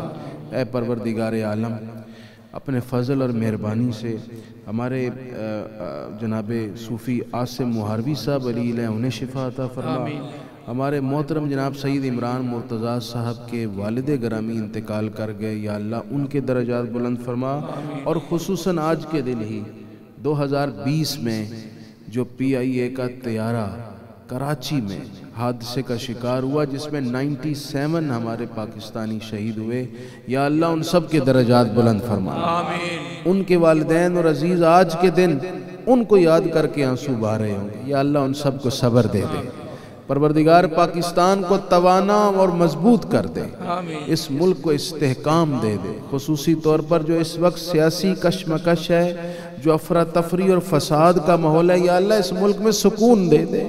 اے پروردگار عالم اس ملک کے سر پر قرضوں کا پہاڑ ہے، یا اللہ یہ پہاڑ اتار کر پھینک دے، یا اللہ چاروں اطراف سے اس ملک کے اندر برکتیں داخل کر دے، یا اللہ اس مٹی سے سونا نکال دے، یا اللہ اس کی فضا میں برکت دے دے، یا اللہ اس ملک کے وہ احباب ہمارے پاکستانی جو بیرون ملک محنت کر کے اپنی آمدن یہاں بھیجتے ہیں، یا اللہ ان کو وہاں مزید عزت و توقیر عطا کرنا، اور میرے اللہ اپنے فضل اور مہربانی سے ہمارے تمام اداروں کو ذمہ داریاں نبھانے کی توفیق دے، بحیثیت پاکستانی ہمیں پاکستان کا مخلص، وفادار، دیانتدار پاکستانی بنا دے، یا اللہ ہماری افواج کی حفاظت فرمانا، جو سرحدوں کے محافظ ہیں یا اللہ تو ان کی حفاظت فرمانا۔